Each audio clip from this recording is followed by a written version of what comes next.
Yeah, peace to everyone. Welcome to the Moroccan Post School for Government and International Law.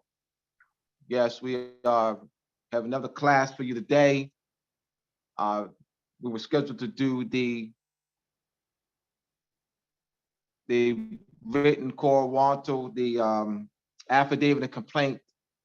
That had been marketed, and due to unforeseen circumstances, we have to. We're gonna actually what we're gonna do is review the look at the Shem Malachi Bey's statement, as well as a question review and analysis of Moors, of the misconceptions that Moors are part and parcel of the United States. Right. This is the Moroccan Post Media, our YouTube page. Our classes are every second and fourth Wednesday of the month from 7 p.m. to 10 p.m. Eastern Standard Time. We're going to go until 8:30 tonight. All right. Terrence has to get up very extra early tomorrow. He has a funeral to go to. So yeah, so click subscribe to our YouTube page, like, and so thank y'all for joining us tonight. And your books. So we'll go right into my moorsandmasonry.org. I have my books, Moors and Masonry, the Illumination of the Mind, the Masonic Compass Square, the connection to measurement and timekeeping, how her Venus and Moon rule, etymology vocabulary, and etymology vocabulary is something that you want, and coming your way soon is Moors and Masonry Part 2. Soon, very, very soon, Moors and Masonry Part 2. And I will be this Saturday on 7 channels, our channel included, Moroccan Post Media YouTube page. I will be Enki and myself will be talking Moors and Masonry, and we're going to be dealing with the astronomy and culture of the Moors. So we're going to be coming from my book, Masonic Compass Square, and the connection and measurement and timekeeping on Saturday, this Saturday, 7 p.m. Eastern Standard Time. This Saturday, 7 p.m. Eastern Standard Time, will be broadcasted on the Moroccan Post Media YouTube page, as well as other platforms. All right? So I'll look to see y'all there. All right. And we can start with the All right, Amanda. This is the Shem Malachi Bey's statement to the people. This is in chapter 8 of this begins chapter 8 of Moors and Masonry, part 2. This chapter 8 will also be a separate book. So chapter 8 would also be laid out to a separate book, the Shem Malachi Bey's plan and proposal. That'll be a separate book, but it's in chapter 8 of Moors and Masonry part 2. So said this begins chapter 8. This begins the chapter. All right. So I've already sent this out to about 40, 50 people. All right. We could put this in the chat. Yannick put this in the chat. Great. Go ahead. Start, Amanda. Or by Sirius has it. Put in the chat by Sirius. Moroccan Post School for Government and International Law, the educational vehicle for the facilitation of the Shem Malachi Bey's proposal and plan to facilitate political legitimacy, the will of the people, the consent of the people, and good government through education, large-scale community outreach, and networking. The Moroccan Post School for Government and International Law's main objective is to facilitate the national political unity for the various Moorish governing bodies into a Moorish intergovernment alliance and Central Moorish Imperial Parliament Council. The ultimate goal of the Moorish Intergovernment Alliance would function as a Moorish provisional government, a transitional or temporary government, to provide international representation and an international voice for our people who, in large numbers, are currently subjugated under apartheid United States system of legalized slavery, evidenced through the mass denationalization of the original autochthonous, native, aboriginal, indigenous peoples of the land. Furthermore, this provisional or transitional Moorish government would facilitate a temporary transitional Moorish government structure to use diplomatic channels and international law to engage in diplomacy with the European nations with which we, the native Moors of the land, have treaties, so as to stay in unity with the treaties as the laws of the land, and in honor with international treaties, agreements, covenants, declarations, unions, and conventions of indigenous Aboriginal people that formed the impact with each other, and along with treaties signed with Great Britain, France, Spain, Portugal, England/Great Britain, Sweden, the Netherlands, Dutch Republic, Belgium, Denmark, Sardinia during the 1500s, 1600s, 1700s, and 1800s, and the de jure United States Republic of America in 1787 and 1836 as the ruling principle and norms of the law.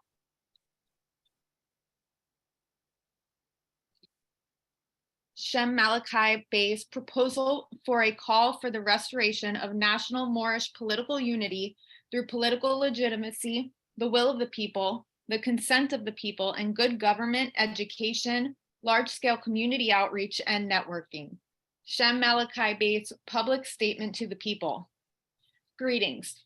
My proposal and plan for the restoration of national Moorish political unity is rooted in the past structures of ancient governments. The proposal and plan for restoring a national political unity among our people, the Moors, most of whom are classified as Black, Negro, colored, African American in the United States Census Bureau, is to facilitate the political legitimacy, consent of the people through large-scale community outreach and networking. This large-scale community outreach approach to unconscious Moors and the network among the conscious Moors having political bodies are vital to contribute to the formation and expression of, quote, the will of the people. Having a network vehicle that creates the space for the formation and expression of the will of the people is a fundamental principle to facilitating good government and the bases to political legitimacy. The political action of Moroccan or Moorish political bodies coming together to form a central governing body composed of many Moorish body politics to function as a Moorish national provisional or temporary governing body to serve as a voice for our people in the international arena is much needed to address the systematic generational mass denationalization and subjugation of our people, the Moors, as well as the generational European colonization of our lands, known to the world as North America, South America, Central America, and Americana. An interpolitical constitution will be formed from our Moorish political governing bodies by sending up representatives elected by Moroccan people or by supreme authority who will exercise collectively the sovereign power and authority in a provisional or temporary capacity that the Moorish Deys, Beys, Emirs, Caliphs, Pashas, and Bashas, indigenous Aboriginal people, operated in unity with Moorish emperors or sultans once exercised before the dismantling of our Moorish empire and the usurpation of our Moorish sovereignty due to conquest, subjugation, and colonization by the Empire of Spain, Empire of Portugal, Kingdom of France, Kingdom of England/Great Britain, Kingdom of the Netherlands, Dutch Republic, Kingdom of Sweden, Denmark, Sardinia, and Belgium. Okay, sister, I'll give you a break from the reading. I could take over for you if you'd like. Okay. Okay. When the sovereign power of an empire, kingdom, or nation that ruled over a host of kingdoms or provinces and their territorial domiciles diminish, the people of the empire, kingdom, or nation possessed the inherent and divine right to return to the principles. Ooh, it's a little blurry here. Pardon self. and the territorial domiciles they once controlled. When Moorish emperors relinquished their sovereign power over the Moorish kingdoms and the territorial domiciles they once controlled, we, the Moors, have a right to govern among ourselves and form an interpolitical assembly with an interpolitical constitution that will act or take the place of the sovereign power that the Moroccan or Moorish emperors once claimed. The interpolitical constitution will be the structured governmental body that regulates authority over all the Moorish political body politics or states by the structured language in the interpolitical instrument. The interpolitical constitution will position us politically to reestablish diplomacy and consular relations with the Empire of Spain, Empire of Portugal, Kingdom of France, Kingdom of England or Great Britain, Kingdom of the Netherlands, Dutch Republic, Kingdom Sweden, Denmark, Sardinia, and Belgium, with which we negotiated treaties during the 1500s, 1600s, 1700s, and 1800s. The Moorish treaties proved that the names Morocco and Moor were predominant names that dominated the military engagements, wars, commercial, trading, mercantile, merchant, seafaring, diplomatic and consular strategies, captivity and ransoming strategies of the Empire of Spain, Empire of Portugal, Kingdom of France, Kingdom of England or Great Britain, Kingdom of the Netherlands, Dutch Republic, Kingdom Sweden, Denmark, Sardinia, and Belgium between the 700s and the 1800s. The enforcement of the ancient international law principle of restoring a people held against their will to their original condition before being placed into slavery, subjugation, servitude, captivity, and bondage, known as post-millennium, will place our people on the proper road to recover our Moorish lost estates, inheritance, land rights, natural resources, sovereignty, treaty protections, place in the family of nations, nationality, names, history, languages, genealogy, ancestral festivals, clothing, holidays, rituals, dances, celebrations, ceremonies, philosophy, and science of healing with the use of sound and herbs, and science of astronomy, the law of the stars. All right, pause, just real quick. I want everybody to take note of everything that is in bold letters. They mean much more than just words. These are words of study. These are things that you would have to study into. So everything that's in bold there's a reason for the bold. All right. I just want to make note of that. So. All right. The United States Emancipation Proclamation, 1863, 13th Amendment, 1865, 14th Amendment, 1868, and 15th Amendment, 1870, have been used as political tools to disguise the continuation of the slavery, subjugation, and captivity of our people. These United States legislations during the 1860s do not constitute the enforcement of the international law, law of nations, remedy of restoring and returning a people held against their will under the conditions of slavery, subjugation, servitude, captivity, and bondage. Post-millennium is the international law principle of restoring and returning a people to their original condition before captivity, slavery, and subjugation. It is evident that the United States Emancipation Proclamation, 1863, 13th Amendment, 1865, 14th Amendment of 1868, and 15th Amendment of 1870 have not restored and returned us to our original condition before captivity, slavery, and subjugation.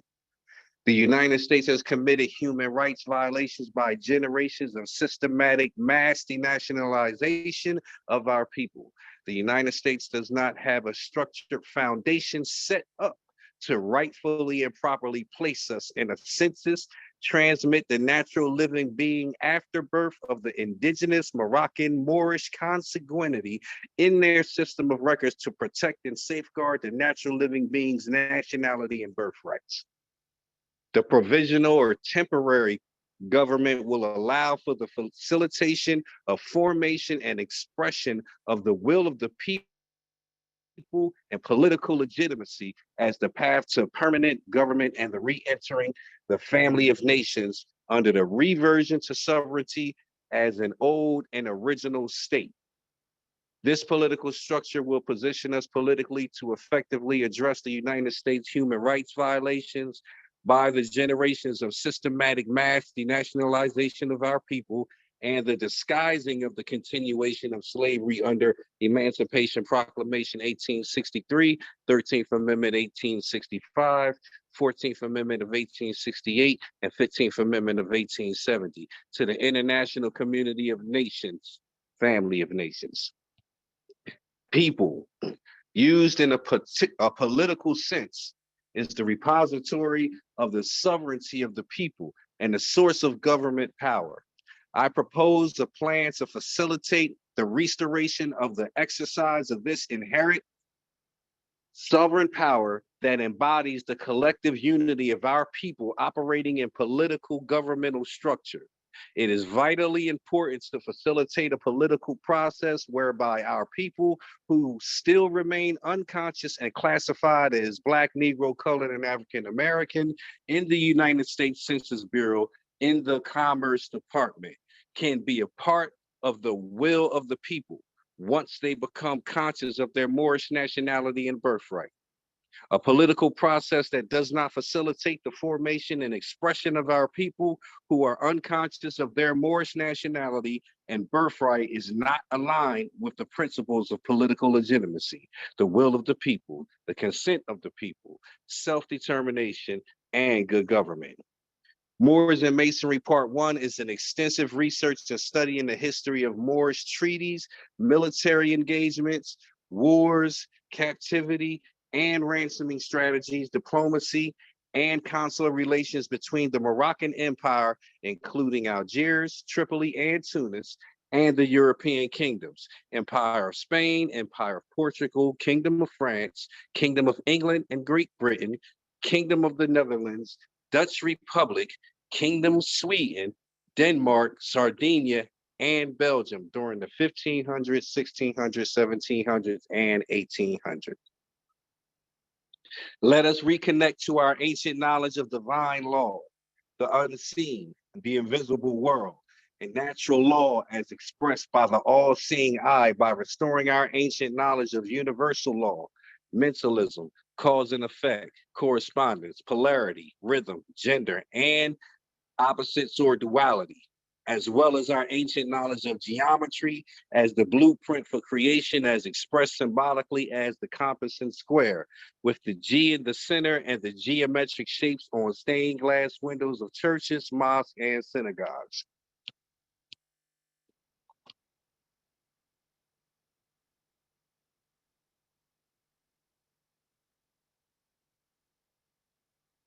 I want to address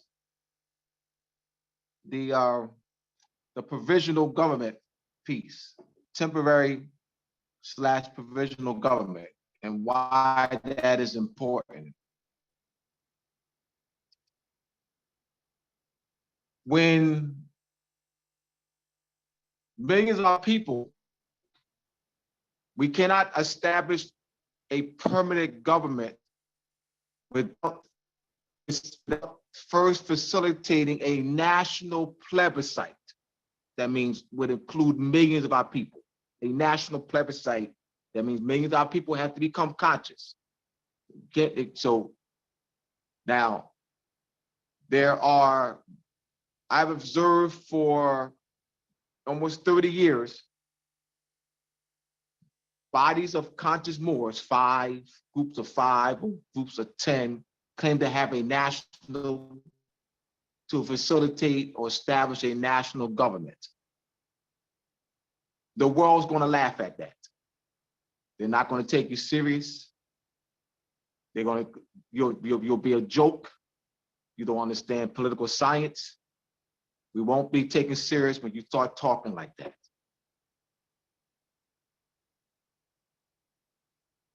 But we can facilitate a provisional or transitional or temporary government. Another word for that is transitional government, whereby we can be served as the voice for our people in the international community, addressing the generations of mass denationalization, genocide, which is a crime against humanity, but it cannot be permanent. So in a provisional or temporary or transitional capacity, could serve, for example, for 3 years. And it would have to be in writing. That would have to be in writing, and the world would have to know. It'll be in structure, it'll be in writing that in this 3-year period, that we will facilitate a national plebiscite and have a plan in writing whereby we will facilitate large-scale community outreach to raise the consciousness of the millions of our people. That will be in writing. When we talk like this, we're going to get the respect. We're going to get the respect of the world. When you start talking, I got 5 people, I got a state, they're going to look at you as a joke. And that's what's been going on. I've been blocked by some people, which I don't care. I don't care. I've been blocked because I talk like this. I talk teaching proper principles of good government, the will of the people, political legitimacy.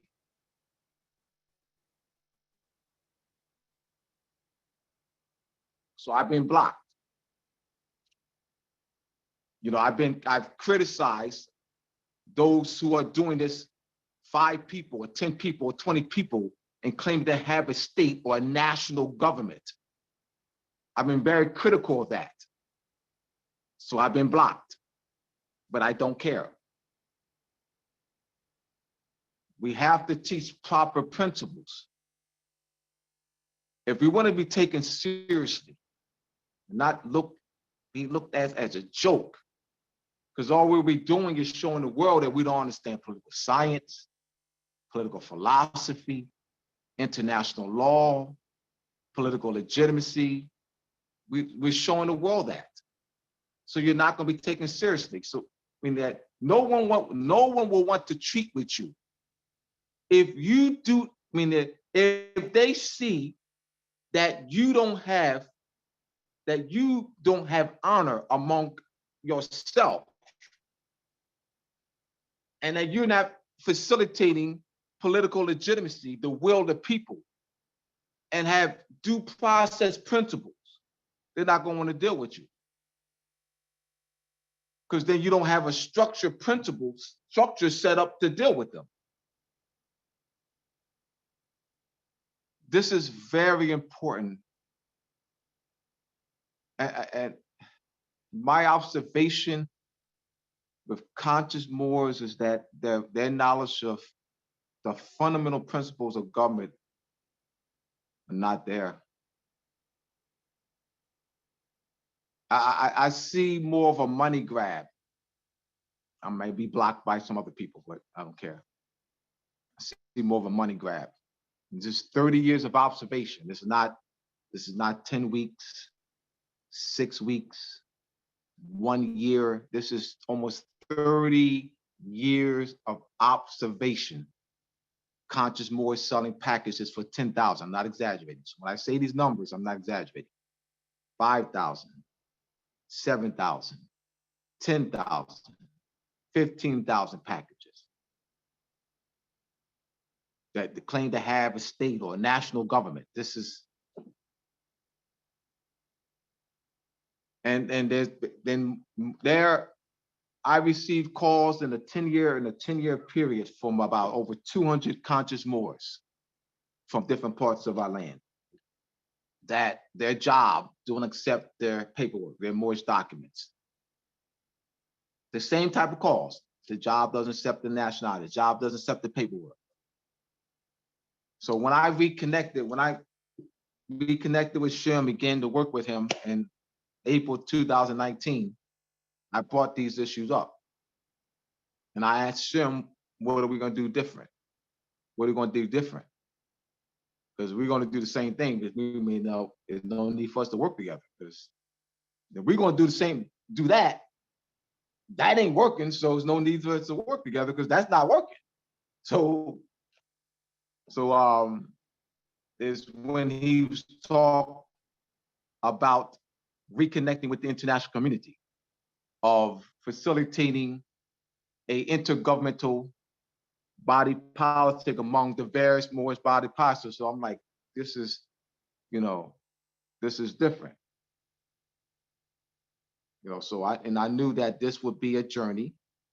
And since I don't have a microwave mentality or popcorn mentality, because I think practically, so this letter, this statement, or the plan, which is in Moors and Masonry part, chapter 8, Moors and Masonry part, chapter of Moors and Masonry part 2, which will also be laid out into a separate book, is the work that we've done over the past 4 years. And we have the outlines of the classes and so forth, and the topics. That's a section. So it's about almost 80-page chapter. 80-page chapter. Over the past 3 weeks, I've been, hitting it hard with it. So to clarify post-millennium, reversion to sovereignty. So we have the Moorish body politic formation outline in there. The class, the Moorish body, as you see, that the Moroccan Post School for Government International Law is the vehicle to facilitate this plan. All right, so I want to open up for questions. Comments and criticism. Questions, comments, and criticism. Stern has his hand up. You go ahead and present your question. Stern? Yes. Islam, can I be heard? Yes. Absolutely. Loud and clear. Okay, yeah. First of all, honors and appreciation for the classes. And I'm saying that because I appreciate y'all doing that, and it has advanced my thinking. Somebody put the phone up. Mute that. Thank you. It has advanced my thinking now, to where now when I get in conversations, I have other concepts in international law to bring to the table when Moors are speaking the same paradigm that we're basically growing out of. And I've noticed in my growth that the only reason I am growing in this class is because I'm sincere about it. The sincerity has to be there in order for you to grow. Other than that, you probably got alternative motives. A lot of people are going to resist this class because of that. And that's. Terrence, can you put that on mute? Mute them.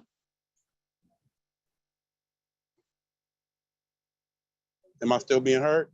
Yes, go ahead. It's his background, Abdullah.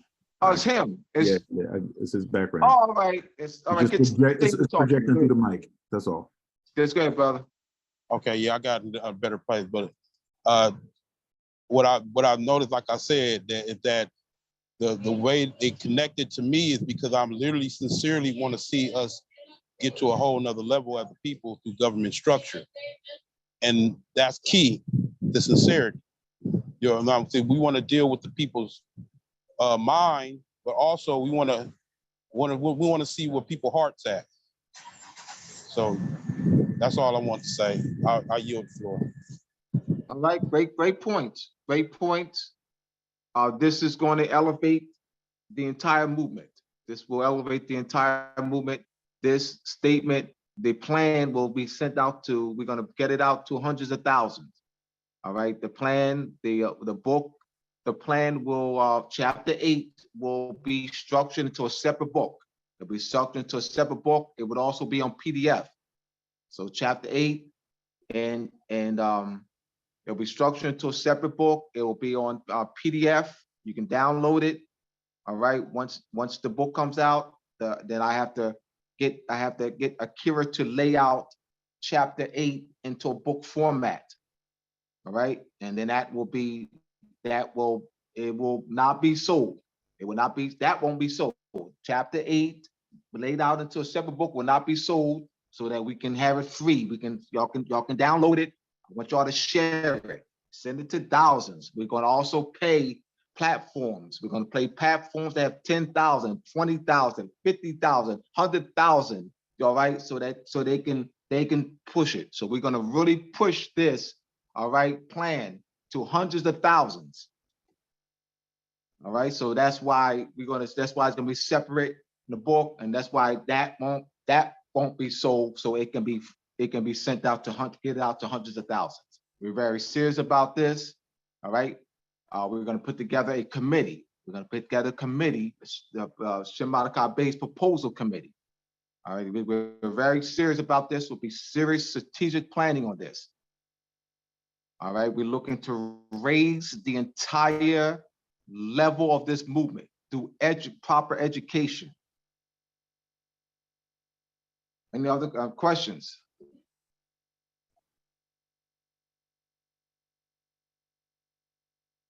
Any other questions, comments, criticism?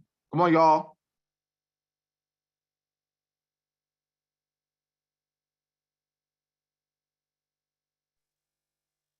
I think it was Something kind you of don't understand. I think it was kind of cut and dry, brother. You want to say something? You want to elaborate? You said cut and dry. Can you explain that? Explain that point. Pretty much everything that was mentioned that we were pretty much reading. I mean, I don't, at least from my perspective, I don't think I have a problem with understanding everything that pretty much is being said. It seemed like Brother Shem, he kind of touched on everything from, I mean, just military engagements, the treaties, captivity, diplomacy, you know, he touched pretty much on everything that we have going wrong with us right now as a people and as a nation. So it's like, it's kind of self-explanatory in a sense. All right, that's what I wanted to hear. I want you to explain that point. All right, is Esbury Bay next? Esbury Bay, my man. Islam. Yeah, I had a question because I was reading the Treaty of Madrid. It said, you know, in Article 11. It says, you know, basically Europeans can't own any land in Morocco. And then on the Act of Algiers, being that the Sultan never signed the Act of Algiers, and the Act of Algiers would have given the European nations another 50 years in Morocco, being that he never signed it, they're operating here illegally, and they're not supposed to own land according to 1880 Treaty of Madrid. I won't address that because that's not. I'm gonna say this again. Right. Hear me out, because I'm not going to address that. I'm gonna ask you. I'm gonna say this again. Do you have questions about the statement? Do you have? So I won't, because that is not about the statement. I won't address that. Do you have questions about the statement? Yes. Why not go to the OAS? They have the land mandate. I mean, why go to the UN? They can't own any land in Morocco. The OAS has the land mandate for the Americas. Why go to the right? Question about the statement that was read. I'm asking, do you have questions about the statement that was read? Yeah, why go to the European nations for anything? All right. One, in my book, do you have Moors and Masonry Part 1? I got Moors and Masonry Part 1. Part 2, I'm waiting on. All right. Did you read Moors and Masonry Part 1? Yes, I did. All right. So that you read Moors and Masonry Part 1, you will understand why go. Because in Moors and Masonry Part 1, this is for everybody now, because he asked the question why. I'm going to present the documentary evidence the claim, I'm explaining why. The documentary evidence is in Moors and Masonry Part 1, also in the Consolidated Treaty Series, the Consolidated Treaty Series by Clyde Perry, and there are also other Consolidated Treaty Series that have the treaties in there, all right? This is the treaties in 1952, the 1952 case between France and the United States. France stood on Moorish treaties. There were three types of treaties that were used. Three types of treaties that were used to examine the extent of United States consular jurisdiction at Morocco. The first type of treaties was the Moorish bilateral treaties from 1631 to 1819 with France, Sardinia, Denmark, United States, Great Britain, the Netherlands, Belgium, and I think there's a couple others. And then the second type of treaty was the two multilateral treaties, the Act of Algiers of 1906 and the Act to Protect Morocco of 1880. The third type of treaty is the Fez Treaty. This is a stare decisis case in the International Court of Justice. In Moors and Masonry Part 1, not only do I have the treaties listed and also excerpts of treaties, I also have the history. I placed the treaties in historical context. In Moors and Masonry Part 2, I'm still answering his question. In Moors and Masonry Part 2, Chapter 1, I have the 10 or 11 points of analysis to a guide to Moors and Masonry Part 1. Chapter 2 of Part 2 is a guide to Moors and Masonry Part 1 with 10 points of analysis. So these are pre-existing. Let me continue. So, all right. So I can give him give y'all extensive answer. I can go. These treaties, France, the Netherlands, the Dutch Republic, Kingdom of Sweden, England / Great Britain. These treaties allowed them to expand their trade and commerce, which even positioned them economically today. These treaties protected their ships, their merchants who sailed the ships in the Mediterranean and the Atlantic. The British, the English subjects who lived in the English colonies during the 1600s and 1700s on our land. Those treaties between the Moroccan Empire and England, Tunis in England, Tripoli in England, Algiers in England, protected them as they sailed from our land to England.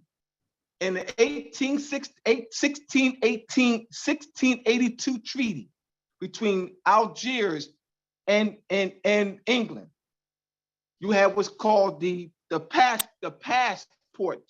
There's a passport clause in there. The British subjects who revolted against the crown in 1770, 1775, 1776, when they revolted against their mother, those treaties, those Moorish treaties that protected them, no longer protected them. They forged passes. So, S. Murray Bay, I would like for you to read. All right, read, not only read and study. Read and study Moors and Masonry Part 1. Read and study Moors and Masonry Part 1. Brother King, you got the floor. I read it. No. All right. So and studied it. It doesn't appear to that you have. No, well, With all Act due of respect, Algiers, brother. the Sultan didn't sign the Act of Algiers. So that would have gave them another 50 years Brother, in the Americas. I'll- And being that he didn't, contract law, parties have to sign. Brother, I'm talking about treaties in the 1600s, brother. You said active Algiers, No, I didn't, brother. I didn't only say active Algiers. but the Sultan never signed. Everything after that was compared. Masbury Right, Bay. I didn't only say active. All right, brother. I didn't only say active Algiers. Right, I know it, right, but that was the one that Yeah, the but no, Sultan would brother, have. brother, you can't just, brother. Is You're the Sul- is- overlooking. Right, is the treaties forever? 1600s. Right, but is the treaties forever or they have an end date? All right, but all right, let me continue, because this is for y'all, this is for everybody. This is for everybody, because I know everybody doesn't understand. The treaties, once again, y'all, I'm speaking to everyone.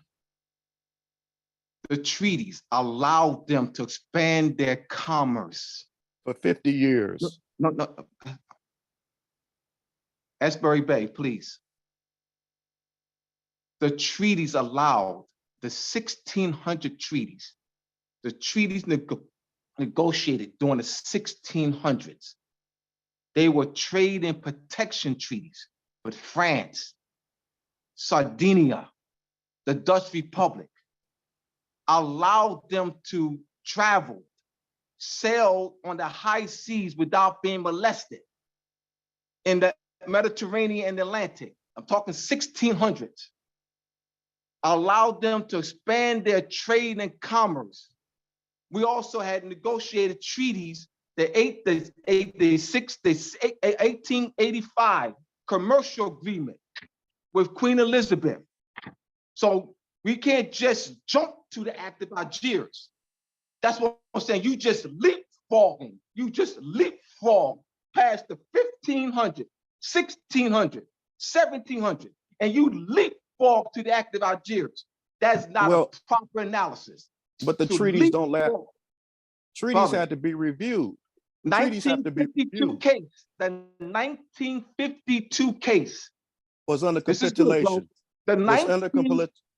Brother, go ahead. Was under capitulation. Brother, the 1952 case between France and the United States. Capitulation. Please, one at a time. One at a time, please. This is for everybody, because I want y'all to be able to. I want y'all to be able to deal with Asbury Bays. I want y'all to be able to deal with the Asbury Bays, because you're going to have Asbury Bays do this. This is fine. This is great. What I'm doing is I am teaching y'all how to deal with the Asbury Bays type of questions. This is how you do it. The 1952 case. So once again, between France and United States and the International Court of Justice. There were three types of treaties. France stood on those Moorish treaties. That's evidence. That is documentary evidence for those treaties to not be enforceable. They wouldn't be able to stand on those treaties and use those treaties. They stood on those treaties. But France, those treaties were used to examine the extent of the United States jurisdiction at Morocco. Read it. This is for everybody, not Asbury Bay. Now, only for Asbury Bay. Read the 1952 case between France and the United States. I want y'all to know for yourself so you can deal with the Asbury Bay type questions. You're going to have them, but I want y'all to be armed and be able to deal with it. And this is through study, because you have conscious Moors who making the claim that those treaties are old and therefore unenforceable. No, they was under coercion. They was under coercion. They was still under coercion. Capitulation means they're done under coercion, a threat of force. So those treaties are not even written. I mean, they're only there. They're actually de facto, because you remember France, 1912, it was capitulation. We're gonna move on. Quentin, brother Quentin, you got who's first? Quentin, you got the floor. Quentin, you got the floor. Put him on mute. Put him on mute, Terrence. Quentin, you got the floor. That's Clinton, you got the floor. right. Clinton, you have the floor. No, All right, like, all it right. was- it I was think King- Murray King- Bay, King- I King mean, was King next. L. Bay was before me. King was next. King, Brother King, you have the floor. What I agree with everything, but one of the things that we have to do when building this infrastructure, we have to also come on grassroots level and start understanding the economic base that we need to establish so that we can facilitate these things to help the government flourish and things for us creating resources for the caucus and the provisionary government. So I agree with everything, but I think we need to also start coming together, having conventions where we can start coming up with plans of actions, economic plans of actions, because one of the bases for national security, you cannot have national security without an economy. That is the first structure that has to be a well-settled principle that we have an economy. We have to start coming together, learning business infrastructure, planning, and start understanding those concepts also, so that we can then, like brothers like yourself, when they need to fly out, people might need to, so some of these treaties are in international quarters. Some of our people need to go over and study those treaties in their original language, in their original context, and it's going to take funds. So those international, then we need people who can also speak different languages. So one of the foundations that we have to start working towards is the economic. I told you, I'm riding with you guys till the wheel fall off. King, you didn't hear what I said?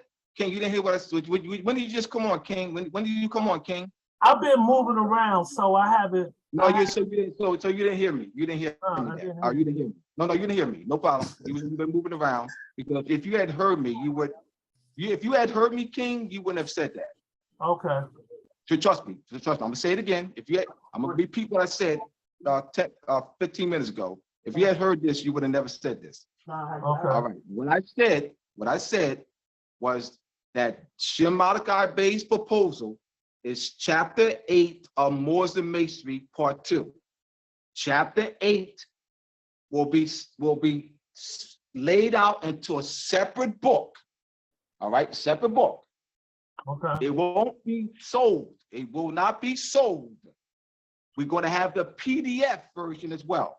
We're going to get it printed like the Moors and Masonry, the big binding. All right, we'll get those printed, and they'll go out to certain people, but it's also going to be on PDF. All right, so that y'all can share it.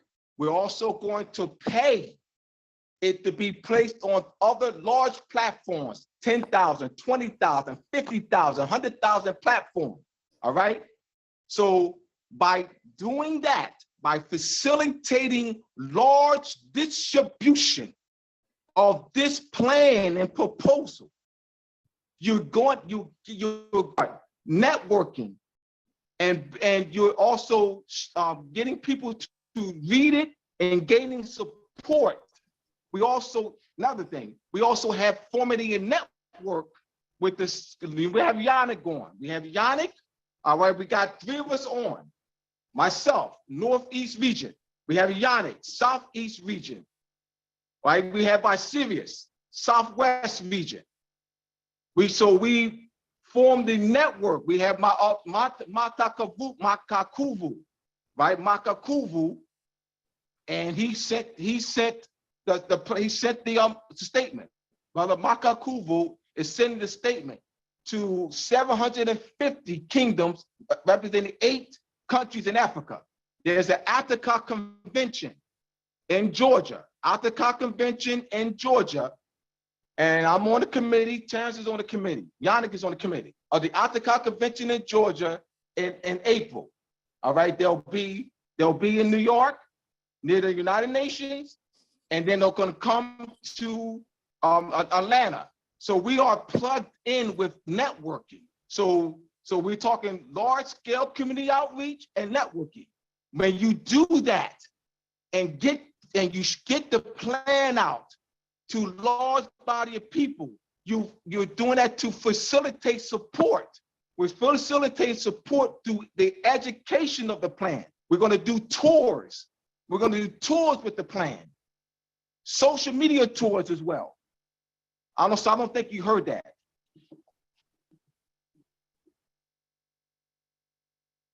All right, DuPont.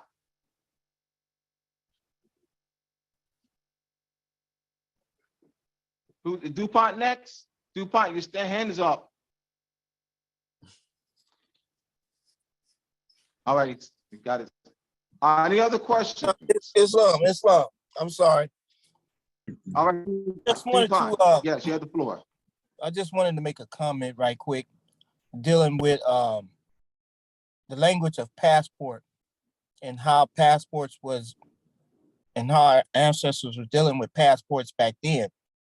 But And DuPont, is this about the statement? The yes, statement but with the statement. I'm gonna add to the statement. But it's about the statement because that's not in the statement. That's not in the statement. Okay, So it's then not- I'm gonna yield the floor then. Yeah, it's not about the statement because we don't have that in Okay. the statement. So, yeah, the statement, let's keep it to the statement. Because what happened, let's keep the comments to the statement. Any questions about the statement? Any questions, comments about the statement? All right, no more? All right, so Tams will end with that, and then we'll go right to the open up the discussions for the review, questions and review of the misconceptions that Moors are part and parcel of the United States. All right. I thought it was a 24 question. Okay, here we go. Hold on 1 second. Now, there's been comments made over the years that, and most recently, that the signers, that some of the signers of the United States Constitution are Moors with English names. Let's say that's true. Let's say that's true. Let's just play with that a little bit. Let's play with that. Because this is a lesson in structure. This is a lesson to see where you are in government, all right? The delegates who signed the Articles of Confederation and the United States Constitution are delegates from the 13 states. So you have, if they were Moors with English names who signed, they did not represent the Moorish government. They represented New Jersey. They could only represent one of the 13, or the 13, if New Jersey state, North Carolina state, or South Carolina state, or Providence and Rhode Island, Massachusetts Bay, New York state. They could only have represented that. So they're being Moors with English names. See, when they saying Moors with English names, they're implying which means they don't understand government. They're implying that they're representing the Moors. No, you're not. No, if they're Moors with English names, we're not representing the Moors. They were delegates of New Jersey state or North Carolina state or New York state, so they're not representing, the Moroccan Empire. They're not there in that capacity. So and I want to thank Shem Malachi Bey, for giving us this guidance and challenging us, and also challenging me to re-examining all that. Where I can now re-examine this with this insight in government structure here. They're delegates from a league of 13 states that signed the Articles of Confederation. That's the only ones that were able to be there. Delegates from the 13 states. Any questions, comments? That's a misconception that's been out there. In fact, Yannick and I had this discussion 2 weeks ago.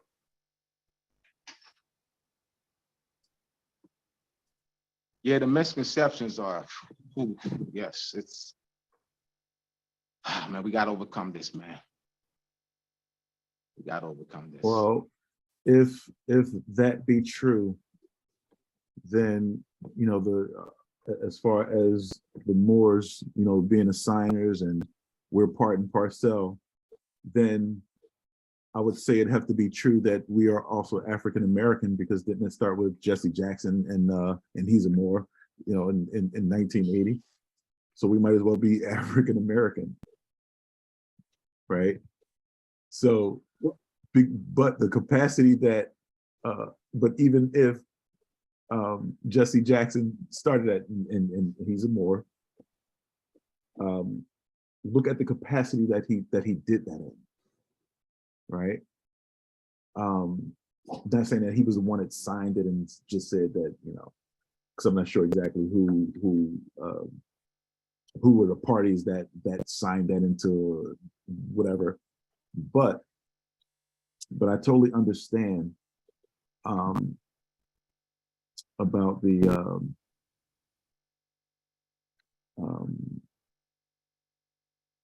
I'm sorry, I just lost train of thought. I'm just.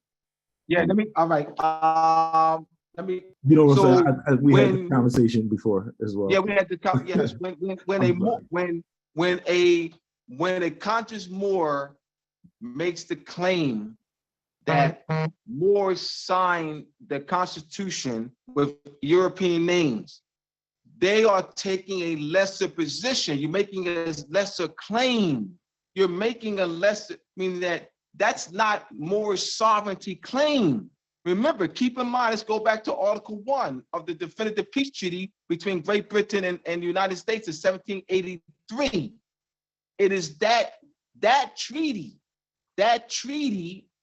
is the one that allows New York State, South Carolina State, the 13 states, because the 13 states are assuming, all right, authority under those colony charters. So if you say that you are a signer, and more are signers of the Constitution, that's an inferior position. That's inferior, because People versus Godfrey. Let's go to People versus Godfrey. In People versus Godfrey, that's 1819 case. That's the New York Supreme Court case. The New York, we refer to the case. Let's go back to the case. There was a army soldier who had in custody an army soldier in custody. The army soldier escorting the prisoner, who was a soldier, to the barracks, end up killing the prisoner with his bayonet. The argument was who has jurisdiction. Was it the federal government or New York state government? The federal government stated that claimed to have jurisdiction because it's an army barrack, it's a military barrack. New York state claimed to have jurisdiction because of the 1983 Treaty of Paris. The 1983 Treaty, New York state is assuming rights on the New York Duke of York Charter. It's 1664 Duke of York's Charter. New York state is assuming rights. New York state assuming rights to operate in the boundaries that's laid out in the New York County Duke of York's Charter. So if you say that Moors signed with European names, that's not a sovereign position. So you're saying that you're assuming rights under the charter. Then that's not a sovereign. That's not a Moorish sovereign position. That's not. Moors are sovereign of the land. Great Britain's not sovereign of the land. Great Britain's the occupier. That's Great Britain as exercising the occupying sovereignty. European occupying sovereignty. They're not operating, exercising sovereignty, consanguinity sovereignty of the land. We have consanguinity rights. So when you're talking exercise of our sovereignty would be based on our consanguinity tied to the land. Portugal, France, the Netherlands, the Dutch Republic, Sweden, United States, they're not exercising consanguinity ties. They don't have consanguinity ties to the land. They don't have consanguinity claims to the land. They don't have just sanguineous ties. We have just sanguineous ties. So why would you make, like they're saying this is like they're doing it proudly. They don't understand. It's a lack of knowledge, man. It really is. It's a lack of knowledge. It was a lack of knowledge on my part with 26 years of misconception with this, a lack of knowledge. So therefore they're not analyzing. I wasn't even analyzing on this level. I wasn't. I was like them. I wasn't analyzing on this level.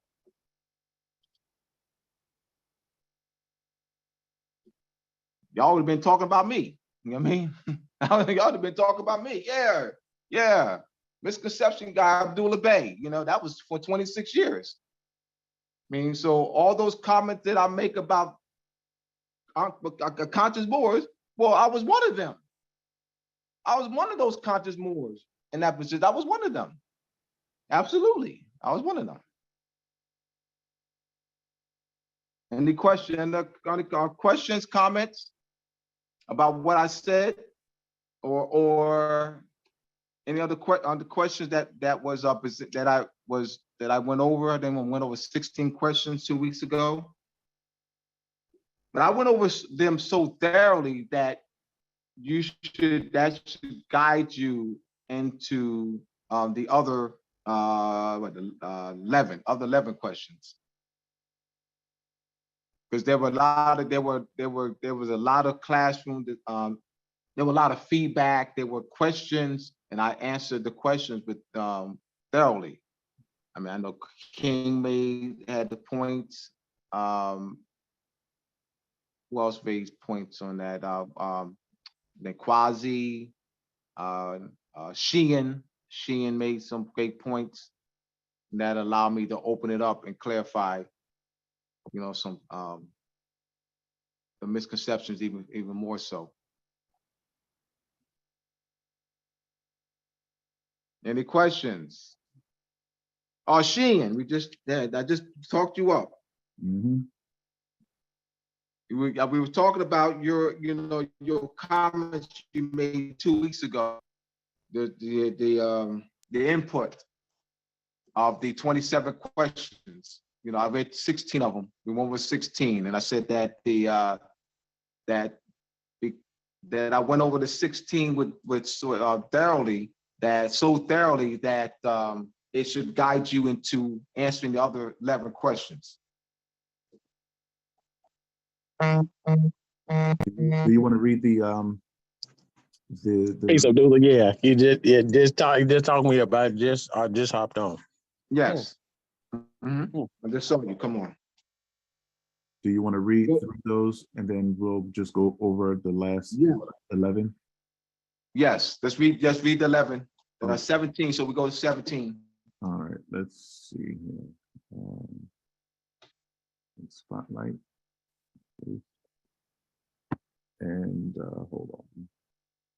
S. Murray Bay got a question. Go ahead, brother. You have a question relative to what was said. about the 16 questions discussion. Yeah. Go ahead. Yeah. I know you said we're part and parcel, not part and parcel of the USA, but couldn't the prophet been saying meant that we're part and parcel of the Organization of American States, or back then the Inter-American States? Could he been saying meaning that instead of people? So Yannick, you and I talk about this all the time. You and I talk about this every day, Yannick. But all you have to do is go into divine warning. I want everybody to, because he did go to the I want OAS. everybody to analyze what he's saying. Well, I want the students to analyze Esbury Bay's question in the context of asking the right question in the Guide to Critical Thinking, chapter 5 and chapter 6 of that book, questions on evidence. So Esbury Bay, all right, did not present, he's asking the question that didn't the prophet could have meant, but where's the evidence? Where's the evidence that that's what he meant? Because he went to the Pan American Conference. That's the evidence, and received the land mandate. So you're saying that's the evidence on his statement, the evidence that we're part and parcel of the Organization of American States, is that because he went to, all right, so that's you saying that's the evidence. Like there's so you have no statements. You have no statements to say that reads, I meant this. I know what you Ali, all right, mean when I say we're part and parcel, you don't have that. You don't have that. So you have that's supposition.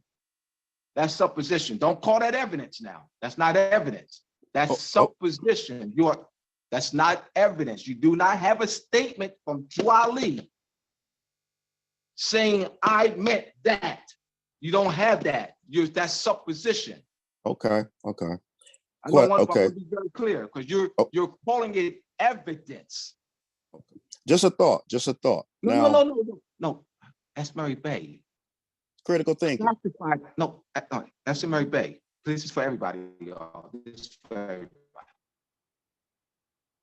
That's what you need to say. You will present it as it's evidence. What you need to say, this is for everyone. I have a thought, y'all. This is a supposition, y'all. You need to preface your statement by saying this is a supposition. You are presenting as if it's a fact.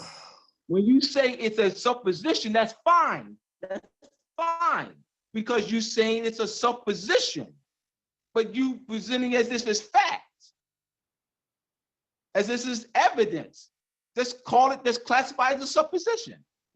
If you say I have a supposition, then my mouth is closed.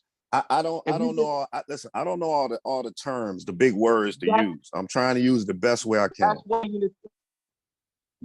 That's Mary Bay. I have to use the terms I'm teaching. That's why you're in this class. The book is called Asking the Right Question, the Guide to Critical Thinking. We put it in the chat like 5 or 6 times, which is fine. Asking the Right Question, the Guide to Critical Thinking.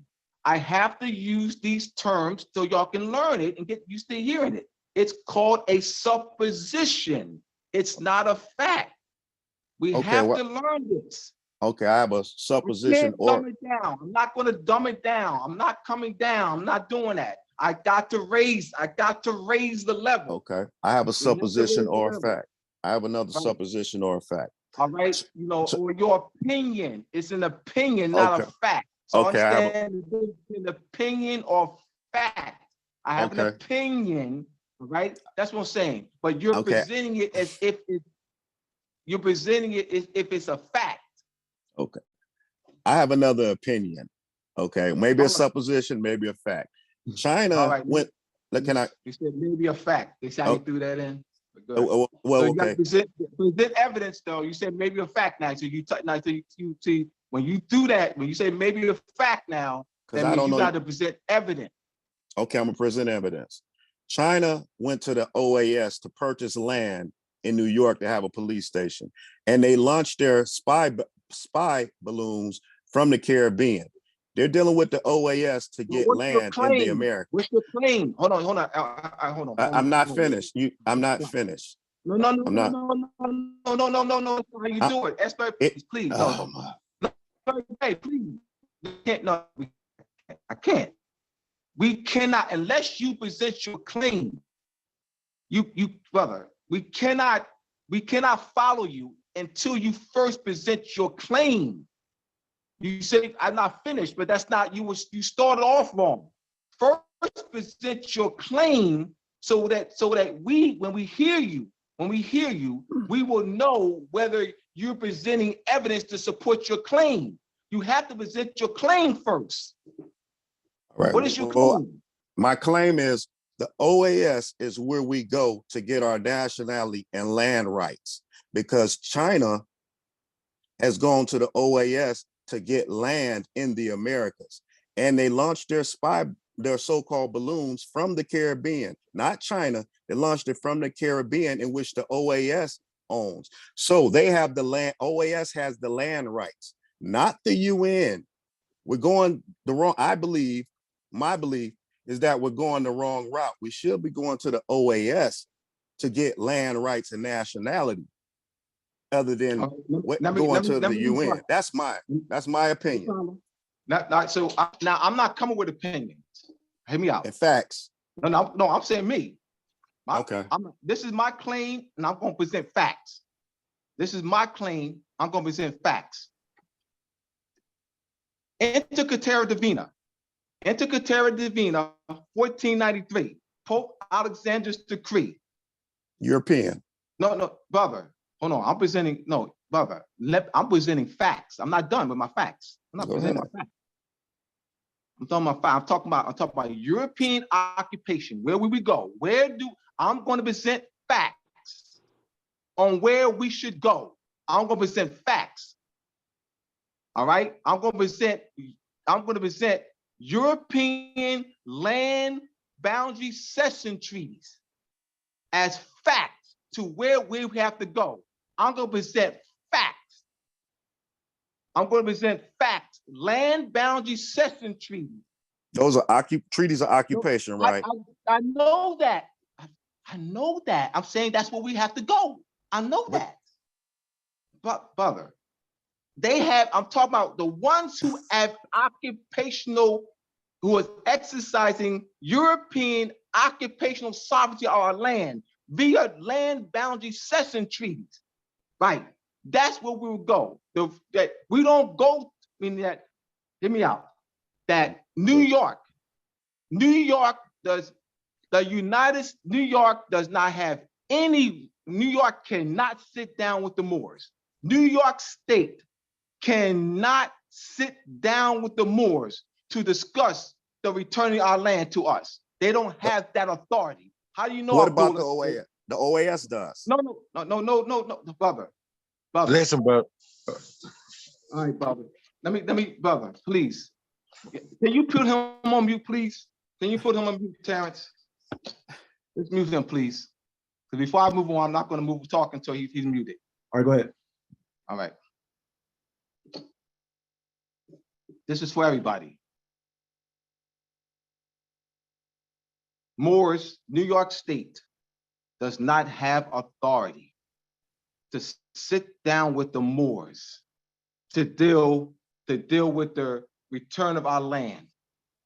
New York State right to operate in the boundaries of the New York Duke of York's Charter, 1664, is by virtue of the 1783 Treaty of Paris. One. I'm going to go to the Organization of American States. And the coat of arms of, I have the coat of arms of 13 of the states They did not declare their Moorish nationality. Spain, to this very day, has occupational rule over most of South America to this very day by the virtue of the Intercartera Divina. Those, Cuba, those are not Moorish nationalities.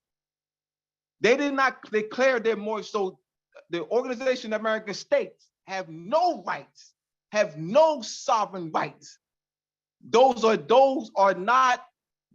new states. Those are new states, and they're not pedigree of the people. That none, Portugal,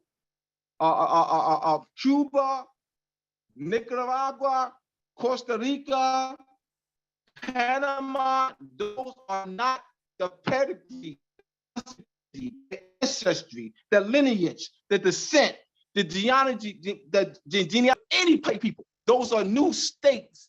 Those are quote unquote political nationalities, but they're not nationality in the sense of their blood and consanguinity. So they don't have in that capacity. By using those names, Cuban, Nicaraguan, Costa Rican, Panamanian, by their using those claim to be them, those using those names, they're not making a sovereign claim on the land. They are Moors. They're not Cubans. They're not Nicaraguans. They're not Costa Ricans. They're not Panamanians. They're not Argentinians. They are Moors. They did not draft in their constitution. They do have the coat of arms though. They do. Some of them have preserved their Moorish consanguinity embodied in their coat of arms. However, they have not verbally claimed to be Moors. They claim to be in their constitution. They are drafted as Cubans. In their constitution, they're drafted as Panamanians. In their constitution, they're drafted as Colombians, Nicaraguans. They're not drafted as Moors. They don't have, by doing that, that's an abandonment of the sovereign claim. The only way they can make sovereign claim to the land is that they declare their Moorish nationality, as we are doing. Hey, what about the Mexicans, Abdullah? Can you speak to that? The same thing, include Mexican. There you go. So Spain still has territorial sovereignty. Those Spanish, their Spanish land grants. Empress Golston,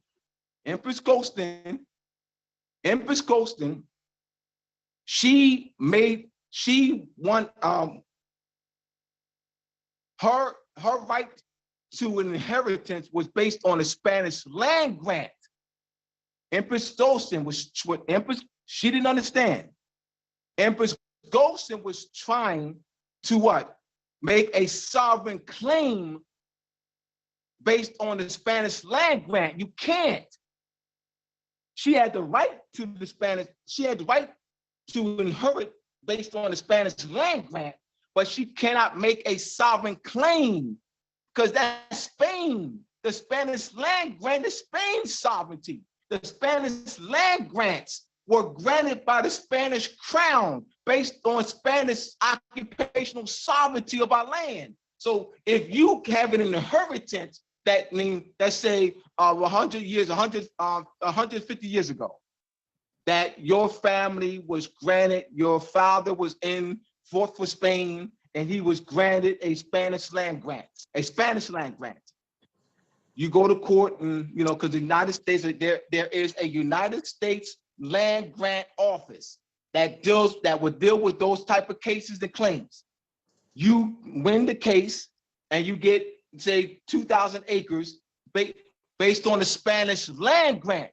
You cannot claim based on that Spanish land grant, that, no, I'm sovereign. No. You have to now go to Spain.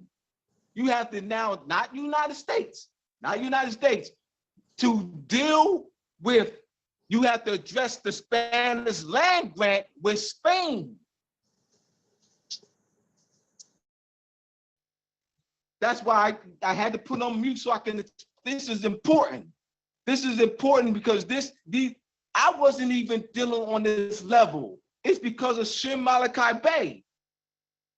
When you start seeing those maps, if you look at a 1750 map, you won't see New France. When you look at a 1764 map, you ain't gonna see New France. You're gonna see what? Great Britain. What happened? Why you see France, New France in 17, and Canada, the Louisiana Territories? Why don't you see, why wouldn't you see New France in 1764? You're not going to. Because what? France ceded large portions, including Canada, Louisiana, Louisiana Purchase was ceded to Spain. The Louisiana Territory was ceded to Spain because Great Britain made a deal with Spain that they would have France cede Louisiana to Spain in 1762 on the Fontainebleau Treaty. So these treaties are still meaning we can't just overlook that. So we got to deal with the occupying sovereigns, Spain, France, Great Britain, English slash Great Britain. We have to deal with them. They are the occupying sovereigns. That's why the United States lost the case. The United States lost the case in the 1952 case, because the United States is not an occupying sovereign. In the Act of Algiers, 1906, when it comes to Moorish issues concerning Morocco, the United States has no jurisdiction. The United States is not occupying sovereign. The United States, the 13 states are assuming rights under the colony charters. People versus Godfrey. People versus Godfrey, 1819 case, which is a 204-year case. And the New York Supreme Court, that they reference what? I mean, if that goes to the United States Supreme Court, which is not going to, it's 240, it's not going to the United States Supreme Court. That People versus Godfrey ain't not going to hit the United States Supreme Court. What are they going to do? Well, remember, New York Supreme Court, what? Reference what? Made the claim based on what? The 1783 Treaty of Paris. So let's say it goes to the United States Supreme Court. Remember, these United States justices have to write their opinions. They got to write their opinions. So what are they going to say? Oh, New York don't have that? Oh, whoa. New York doesn't have that claim? Whoa. That treaty ain't jack. That treaty's not jack. That treaty, oh, no. That's major.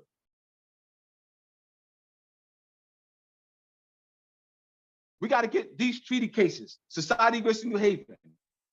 People versus Godfrey. Ware versus Hilton. I'm not coming with opinions. I'm not coming with opinions. That's why I reference. So you have the coat of arms. There's about 13 of them. And you see a Moorish fez and a pyramid. Cuba, Nicaragua, Costa Rica, Haiti, I think Brazil, El Salvador. You see a Moorish fez and a pyramid in their coat of arms. They are preserving their Moorish consanguinity in their national coat of arms. However, they did not draft their Moorish nationality identity in their constitution, nor are they verbally saying that. Those are not pedigree nationalities. That's an abandonment of their what? That's an abandonment of their birthright, consanguinity, and heritage claim to the land. Because they're not the only way to make the claim, their birthright, consanguinity claim to land is that you got to declare to be a Moor. And they're not doing that. Now that's a fact.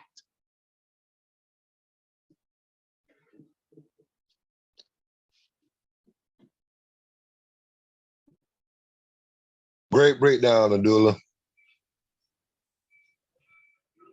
That's why I just needed space to go, because this is important. This is an important concept. That's Murray Bay. You have the floor, brother.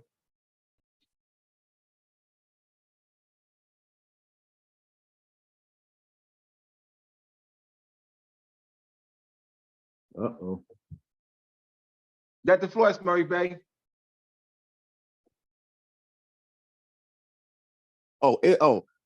I said, isn't the Bustamante Codes of 1928 the nationality and claim to the land of the Americas? All right. All right. Now, see, you did it again. I'm asking the question. No. Me, I want y'all to hear. All right. I want y'all to recognize what he did. What Asbury Bay should have done. Asbury Bay should have done was put that in the chat. Asbury Bay should have put the Bustamante Code in the chat, not asking any questions. He should have put the Bustamante Code in the chat and say, section so-and-so of the Bustamante Code states that we're claiming the Moorish identity. Don't ask me any questions. Go to the Bustamante Code and present to the class the evidence to support your claim. Whatever claim you make, don't ask me any questions. Go to the Bustamante Code and present that section of the Bustamante Code to support your claim. Okay, I gotta do this, y'all. I gotta raise this up, man. It's too much of this, y'all. It's too much of this. Okay, well, before I put it in, because I know it's the part what deals with nationality in the Bustamante Codes, but I ain't got the sections right now. But you can look up the Bustamante Codes, the part deal with Moorish nationality, nationality and inheritance to the land. No, Moorish nationality, not the word nationality. Moorish nationality. Moorish nationality. Does it read Moorish nationality in there? No, I know it does not read Moorish nationality. All right, so come on. That's so, brother. Just having the word nationality, bro. That's not, you're talking about talking about Moorish nationality. Well, you got to be specific. Well, if we're calling ourselves, okay, we're saying Moorish Moroccan here, but Moors calling themselves Moorish American. So to call themselves American would be their nationality to the Americas, correct or wrong? But that doesn't support your claim. Your statement, keep in mind, you're not cracking holes, though, because remember, you got to still support your claim. So you're not, all right, what you're trying to do, diverting. I'm just letting you know what you're doing. You're deflecting and diverting from to take the attention off of what your claim is. I know, I'm telling you what you're doing.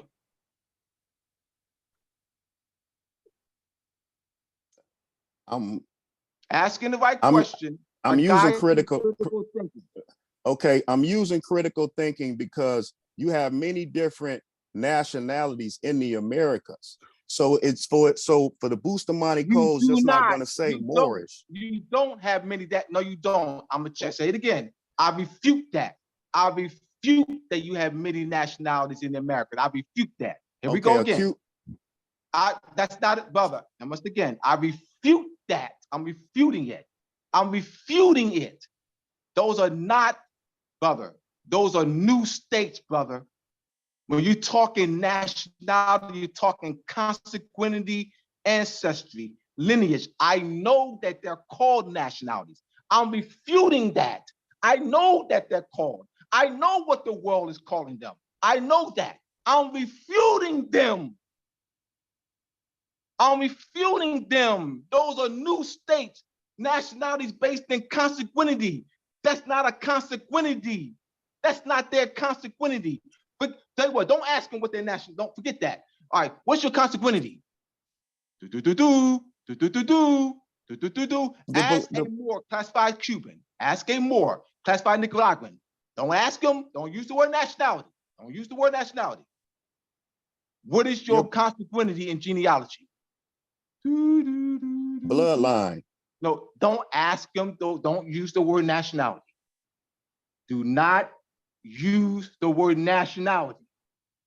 Ask them what their consanguinity, bloodline, and genealogy is. Because nationality has been given a constructive meaning. So don't ask them what their nationality is. Ask them what their consanguinity, hear me out, y'all. Don't ask them what their nationality is. Because nationality, hear me out. I'm gonna make my point. I'm gonna support my claim. nationality. The International Court of Justice uses nationality in the sense of citizenship. That's a constructive meaning.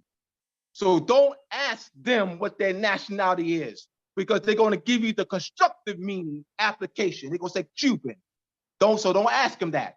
Ask them what their consanguinity, bloodline, and genealogy is. Now you stumped them. You stumped them now. They ain't gonna play with us. We're gonna raise our people up. You ain't playing with us. So let me get this right. So we go to We have the 15. European, we go to the European Union to ask to give us our consanguinity and nationality. All right. No, I didn't say that. I'm asking the question. I'm trying to get an Yeah, understanding. but I'm saying, all right, hold on. Once again, asking the right question, a guide to critical thinking. What did I say that made you even ask me that question? Like, what did I say that would make you, because I'm not going to answer that until you tell me. What did I say? Tell me what I said. Abdullah, you said, I asked that question, Abdullah, because you made this comment. I want to hear that. Well, you said not just, I'm trying to combine it all from a lot of things that you said. Okay, we have to form our government to be recognized by the European world and get their approval. That's what you didn't say it. You didn't say it like that, but that's the way I'm hearing it. Okay, because I'm thinking of land mandate or no, brother. I'm talking about constitution. Yeah, but that's that, brother. You then stay to that. Then stay to that. What did I say? What did I say that would make you ask the question? That what did I say that would imply that I'm putting out there for us to go to the European Union to ask for our nationality? What did I say about? Well, you said okay. We have small. Remember, nationality is the word. Don't use land. Don't use land. Nationality is your word. Don't use land. Don't change up. I understand. I understand. I know what your question is. Okay. What made me come to that conclusion was you said we got 3 or 4 people that's claiming to be a government Moors, and to me, in my mind, I was saying, well, hey, Noble Drew Ali went to the Pan American. Well, Noble Drew Ali went to the Pan American Conference. He didn't have a government. All he did was represent Moor as one person, and they made him appear as a acting sultan. So where's the evidence? He did it again, you're y'all. Right. Where's the evidence? He did it again, y'all. He did it again. Let me. Okay, No. We're not doing this. No, brother. I want you to be Murray, we don't do this. Can I finish? Murray, can I finish? No, you can't. No, you can't. You can't. You don't know what I was going to say. I didn't make a complete thought. No, but you already said you made a claim. I want you to support it before you go on. I want you to put it in the chat. I want you to you made a claim. You made a claim that they recognize him as a sultan. Put that in the chat. Support that. Bro, we're not, bro, I gotta do this, bro, because it's, bro, okay. I'm only going off the oral statements. I don't want you to go off for nothing. I want you off a fact. I want you to go off a fact. That's okay. Asbury Bay, go off of facts. Okay, this you to present. I want you, right now. No. That's no. Take the time to find it and put it in the chat. That's what I want you to do. I want you to do anything else, bro. I won't take the time to find it and put it in the chat. Okay. You don't want me to speak. No, that's a fair. You don't want me to speak. That's fair. Bro, that's fair. That's unfair. Hold on. It's unfair for me to ask for evidence? Or is it unfair for me to ask for you to do evidence? Because whoa. You're not letting me. No, Is it unfair for me to ask you to produce that in evidence? I'll produce it as evidence, and then No, can I? now. I want you to do it now. I want you to do it now. Okay. Now, that's not unfair, bro. To say that, to say to me, that's unfair for me to ask you to produce that into evidence to support the claim. You're saying that's unfair. I want everybody to hear this now. That's not unfair. You made a claim. We're going to stop you at the door and fight. Stop at your door. Stop, look it up, and put into producing the evidence. Yes, I'm being wrong. Yes, I am. I put it in there. Did you see You call me a it? pain in the butt, I won't be mad. You call me a pain in the ass, I won't be mad. You call me whatever name you call me, I won't be mad. I put it Whatever in there. name you call me, I won't be mad. I put it in there. All right, put in the chat, and did. I want you to, so it reads in there, so it reads in there that they recognize him as assaulted. It reads in there, it reads, that's your claim. That your claim, whatever you put in the chat, it will read that Noble Ali is recognized by this governing body as a sultan of Morocco. That right, no problem. So they're gonna, so that the students are gonna examine that. They're gonna examine that, right? No, I couldn't put that in the chat. That's in the oral statements. No, what oral statement? Where? The Moorish Science Temple oral statements. No. You said the Panamanian. Whoa, brother. You said okay. What? Okay. No, hold on, brother. You made a claim. Hold on, brother. You made a claim. Okay, well, I'll put it in there. Bro, no, hold on, bro. No, bro, no. All right, hold on. Look, this is hold on. All right, Abdullah. All right, so this is what's going on. This is what's going on. There's so many statements that are being. First of all, when you say that Adrelli went to the Pan Am Union, right? And they say, okay, so present that as evidence. So what Abdullah is doing is trying to show everyone the principles of an argument. You have to, so what makes an argument, right? Facts are not, you cannot argue facts, right? All you have to do, it takes 5 seconds to present evidence. It don't take a 30-minute conversation to present facts. It takes 5 seconds to present a fact.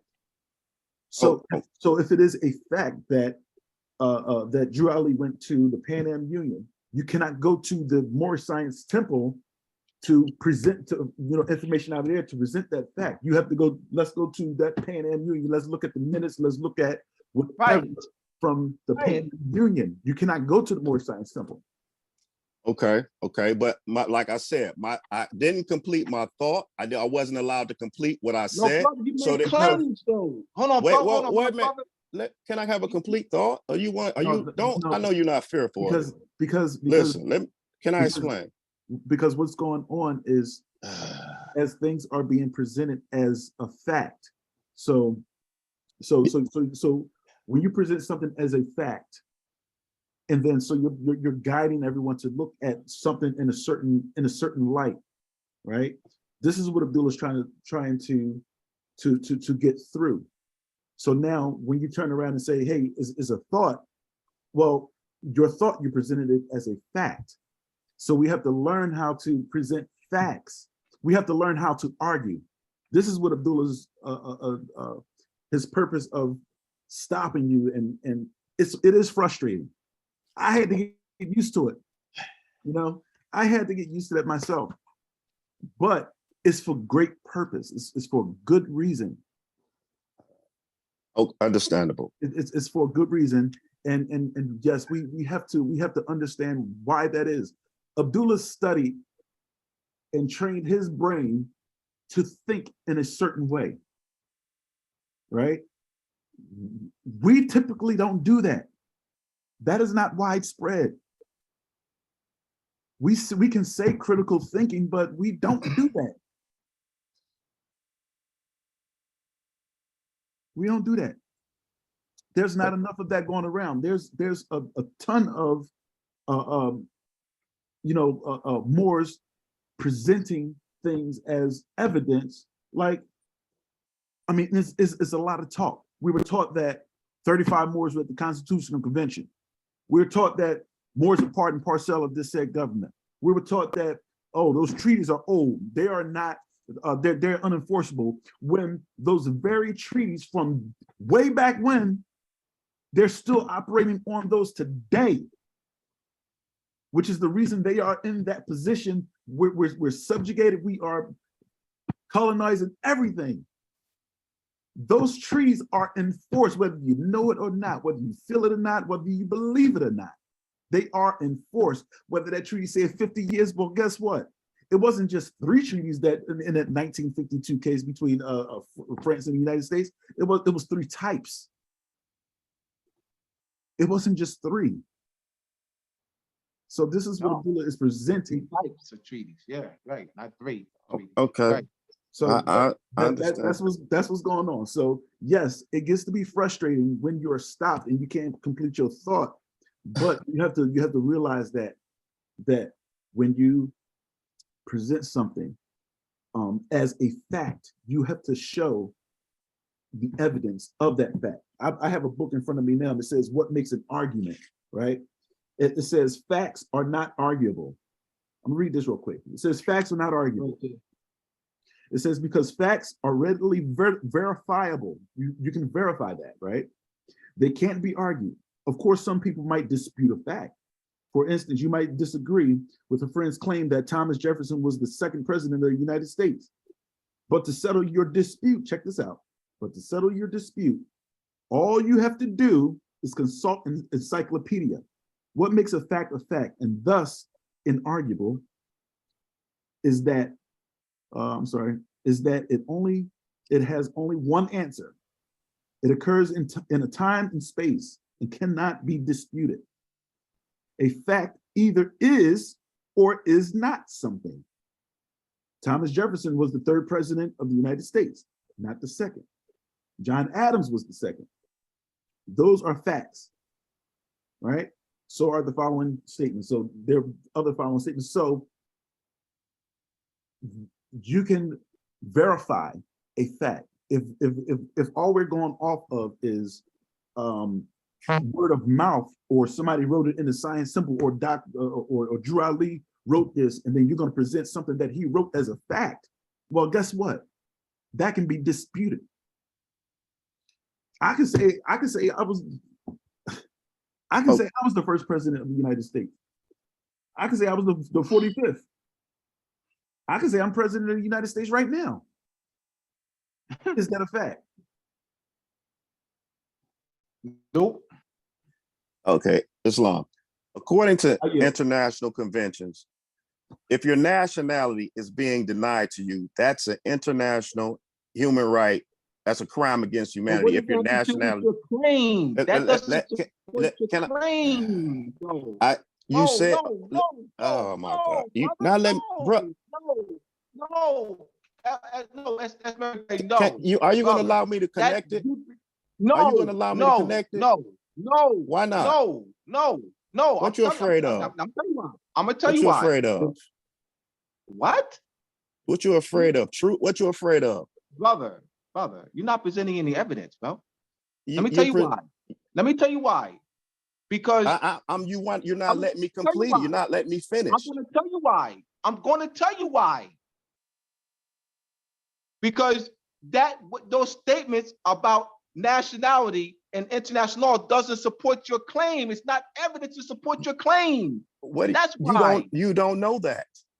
You haven't let me finish. Brother, your claim is, hold on, brother. Your claim is that, hold on. Your claim is that the Pan American Conference acknowledged Drew Ali as the Sultan of Morocco. That's your claim. That statement you just made doesn't support your claim. It's not evidence, brother. That's why. Let's just look at that as. You know what, bro? Hey, Terrence, let's wrap this up, bro. You're not letting me finish, man. Terrence, we're gonna wrap this up.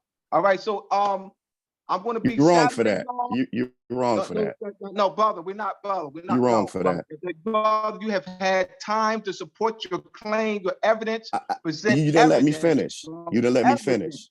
No, brother, it doesn't support your claim, though. You have not presented evidence. You didn't let me. You didn't let me connect it. You didn't let me connect it. No, bro. No. Hold on, brother. Hold on, y'all. This is for everybody.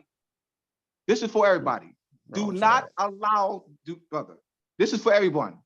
When someone makes a claim, don't allow them to speak for no 5, 10, 20. Oh, no. I didn't get 30 When they seconds. make a claim, no, but the first thing out their mouth, the first statement out their mouth, you don't need no 1 minute, no 30 seconds, no 2 minutes. Forget all that. The first statement out their mouth is according to the first statement.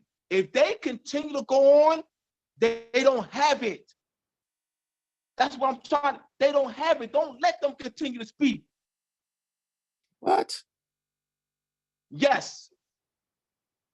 The first thing is to support your claim. That's dictatorship. No, that's not. No, it's not. No, it's not. No, it's not. Hold on. We ask you to provide evidence for him, bro, so we can verify. Abdullah, do this in court, y'all. Do this in court. Do this in the National Court of Justice. Do what he's doing. You said it's dictatorship. All right, no problem. Do what he's doing. Follow what he's doing, and I'll bet you get your butt kicked. Follow what he's doing. You're gonna get your butt kicked. Can I say something, Abdullah, to Go ahead. Clear? So, brother, what he's asking, when you make a claim, there has to be documented evidence. You either got to have a treaty, a contract, a record. Before you move forward, you say, well, based upon Noble Drew Ali, based upon the recording or a record that you can substantiate, that you can reference, at that point of reference, you can then pinpoint the evidence, and then you can say, here is my presentment. Because all you're doing is presenting and representing the facts. So when you understand litigation, when you talk about proof of claim, you either gonna come with a recorded record evidence, material evidence. That's what they want to see. So this has come from litigation. So when you submit and you arguing a point of reference, you got to show them the contract. You got to show, here's the transaction that happened on this day. Noble Drew Ali was recognized. Here's the point of reference based upon this convention, this case law, this documented evidence that support my claim. So now I can present the argument and say, here is the layout for my proposition of law. That's not no dictator. So keep it a buck. He ain't got no evidence. I'm not a dictator. Anyone who knows me, I'm not a dictator. I'm not dictating. I'm teaching. I'm a teacher. I'm a teacher. Thank you, King. Thank you, King. That was actually that's what I read from the book, right? So you have to present evidence, right? So what happens is, and this is the issue in this entire Moorish movement that I even see, because when you have a teacher that, you know, everybody praises and he's your favorite YouTube teacher or whatever, you know, or she's your favorite YouTube teacher. I mean, this has been going on, and what happens is they guide you how to see things. They keep guiding you how to look at different things. So now their conclusions becomes your conclusions without you even thinking about it. I've heard so many times that Drew Ali been to the Pan Am Union. I've never seen evidence of that, ever. I've never seen evidence that we were part and parcel of this said government of the United States. I've never seen that evidence because there is none. According to what document makes us part and parcel of the United States? Please present that. I said American states. American states, whatever state on this land that is colonial. Where's the evidence? Where is the evidence? Evidence. Where is the evidence that the Sultan of Morocco signed to the United States, or I mean, where's the evidence? There is none. Part and parcel, throw it in the trash. Evidence. All right. That's all. Hey, guess what? Do you have two shoes on your feet? There's only one way to present that evidence. You got to just show, just point the camera, just point the, just point his Okay. camera down to Now his feet. this is evidence. Okay, I got Evidence. some evidence. If your nationality is being denied at the OAS, they can restore That's your not nationality evidence. That's status. not evidence. You That's said not if. evidence. That's No, not evidence. Refugee That's not evidence. Refugee That's not Treaty evidence. Refugee That's not Treaty Act is evidence. evidence. That's not evidence. International Refugee Treaty Act is evidence. Of what? What All right. claim? Hold on. Oh, what Okay. claim though? What's your claim? Oh, You're- brother. That's Murray denial Bay. of That's national- Murray Bay. You And the heritage. hold on. Oh my That's God. Murray Bay. Never Well, mind. Never no, mind. bro. Never mind. You I give cannot up. just- I surrender. Yeah, Don't that's surrender. fine. Don't That's surrender. fine. That's Don't cool. I don't That's surrender. No. I throw in the All right. towel. I throw You in the cannot towel. present a documentation. You cannot present and say, well, this is evidence. First, what is your claim? What's your claim first? Don't throw something out there. What is your claim? We got to know your claim. We cannot follow you if you don't present your claim. You can't, well, this is evidence. But what is your claim? What are you using it for? Why are you presenting it? What is your claim? Well, this is evidence. This is, well, there's a documentation, yes, but what is your claim? Why are you using it? Why are you presenting it? Please, y'all, hear me, y'all. Please, hear me. Asking the right question. Read the book, please. Read the book. Put in the tremendous Yannick, please. She already did. She already did. Thank you, Everybody, Amanda. Thank check you, Amanda. Thank you. check the chat. Yes. Please grab the information that is in the chat because Amanda has been Read the book, y'all. going Read along. it. Absolutely. It's too much of this, man. We're not, you know what? Like I said, we're here to look. We're going to challenge that. Ask Murray Bay. Be prepared, bro. Every time. Be prepared. We're going to do this every time. I'll do this every student. Every time. Every time. And you will appreciate it. Trust me. I'm a pain in the ass. I know. I'm a pain. That's fine. I'm a pain in the ass. That's fine. That's fine. That's a compliment. That's a compliment. That's a compliment. Hear me out. You ever heard adults say, man, what's their favorite teacher? You ever hear people talk about their favorite teacher? They weren't their favorite teacher when they were students. Like I wouldn't be S. Mary Bay's favorite teacher right now, which is fine. Maybe a year from now. So let's say you're in 8th grade, and this teacher, you know what I mean, is an Abdullah Bay. This teacher is like an Abdullah Bay. Right? Now, you what? You on the job force. Yeah, you moving up. Oh man, if it wasn't for Abdullah Bay, man, back then I really thought Abdullah Bay was an asshole and a pain in the ass and all that. But you know what? Man, I really learned something from Abdullah Bay. I mean, man, he was really hard on me, right? Right? Now those students, oh man, I like this teacher. I like this teacher. He lets us run around the class. He lets us do anything, he or she lets us do anything we want. Man, I really, man, shucks, so-and-so, let me use Vicarious. Man, Vicarious, man. I like Vicarious, man.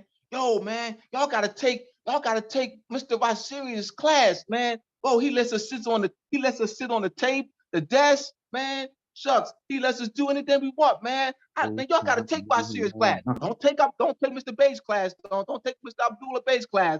Man, Mr. Abdullah Bay, man, he's rough, man. He really, wants to, he's stern and strict, man. Don't take Abdullah Bay, man. Take Vicarious class. I'm not exaggerating, y'all. I'm not exaggerating. I worked in the schools. I'm not exaggerating. Y'all went to school. Y'all know what I'm talking That's about. true. Hear me out. Y'all can give me a hallelujah. Amen. Right. Y'all went to school. I'm that pain in the butt. I'm that, you know what? I'm that. And I'm not changing. Right. Just to add on, I think when people haven't litigated, they don't see the judicial prowess that's necessary to present proof of claims and then make the proper assessment and the legal analysis to support the claim, because they haven't made it a redundant practice. That it takes a trained eye a lot of times to pick up on that particular skill set. That's a skill set that what you're talking about. Yep. Absolutely. You trained your eye to be able to see things and be able to point out things based upon your studies and redundancy, and with you and Shem going over this information very rigid and very constantly. What it did, it allowed you to see things that most people can't see. And this is where I've learned from dealing with state, federal cases over and over and over and over and over, filing appeals, filing injunctions, filing these different things and making these practices over and over, where you now can understand how to assess a case.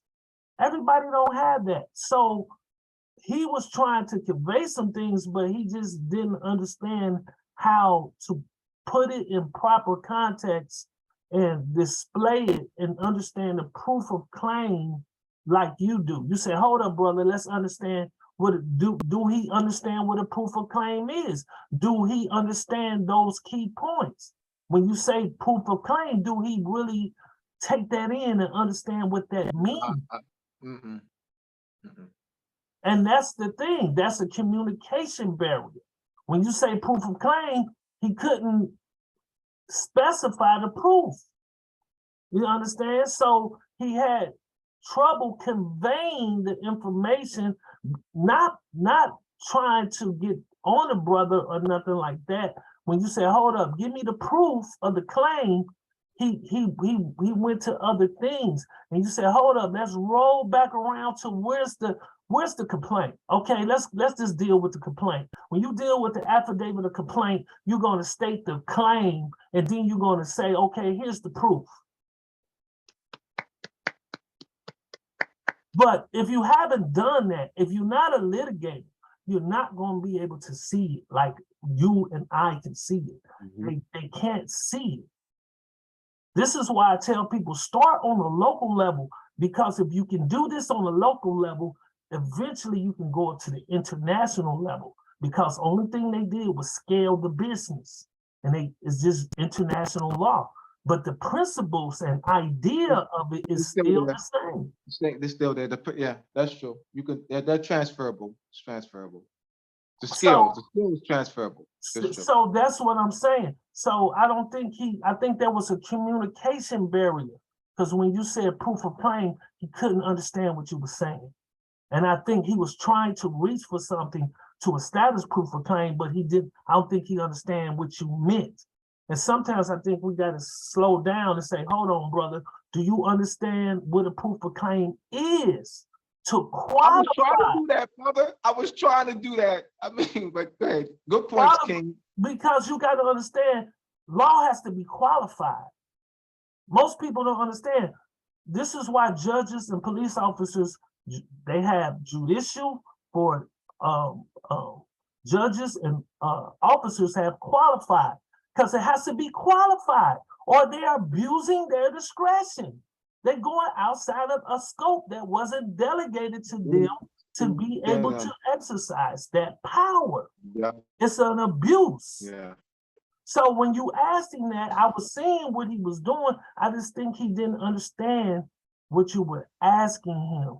So when people think they understand something and not, and I think that should have been, we should have said, hold up, define proof of claim so we can make sure you understand what the question is being asked. Good point. Thank you. Good point. Good point. Good point. You see what I'm saying? And I don't think he would have been able to define. So then you would have said, okay, brother, you don't know what a proof of claim is. So you're going, if he can't provide you proof of claim, everything else is out the window.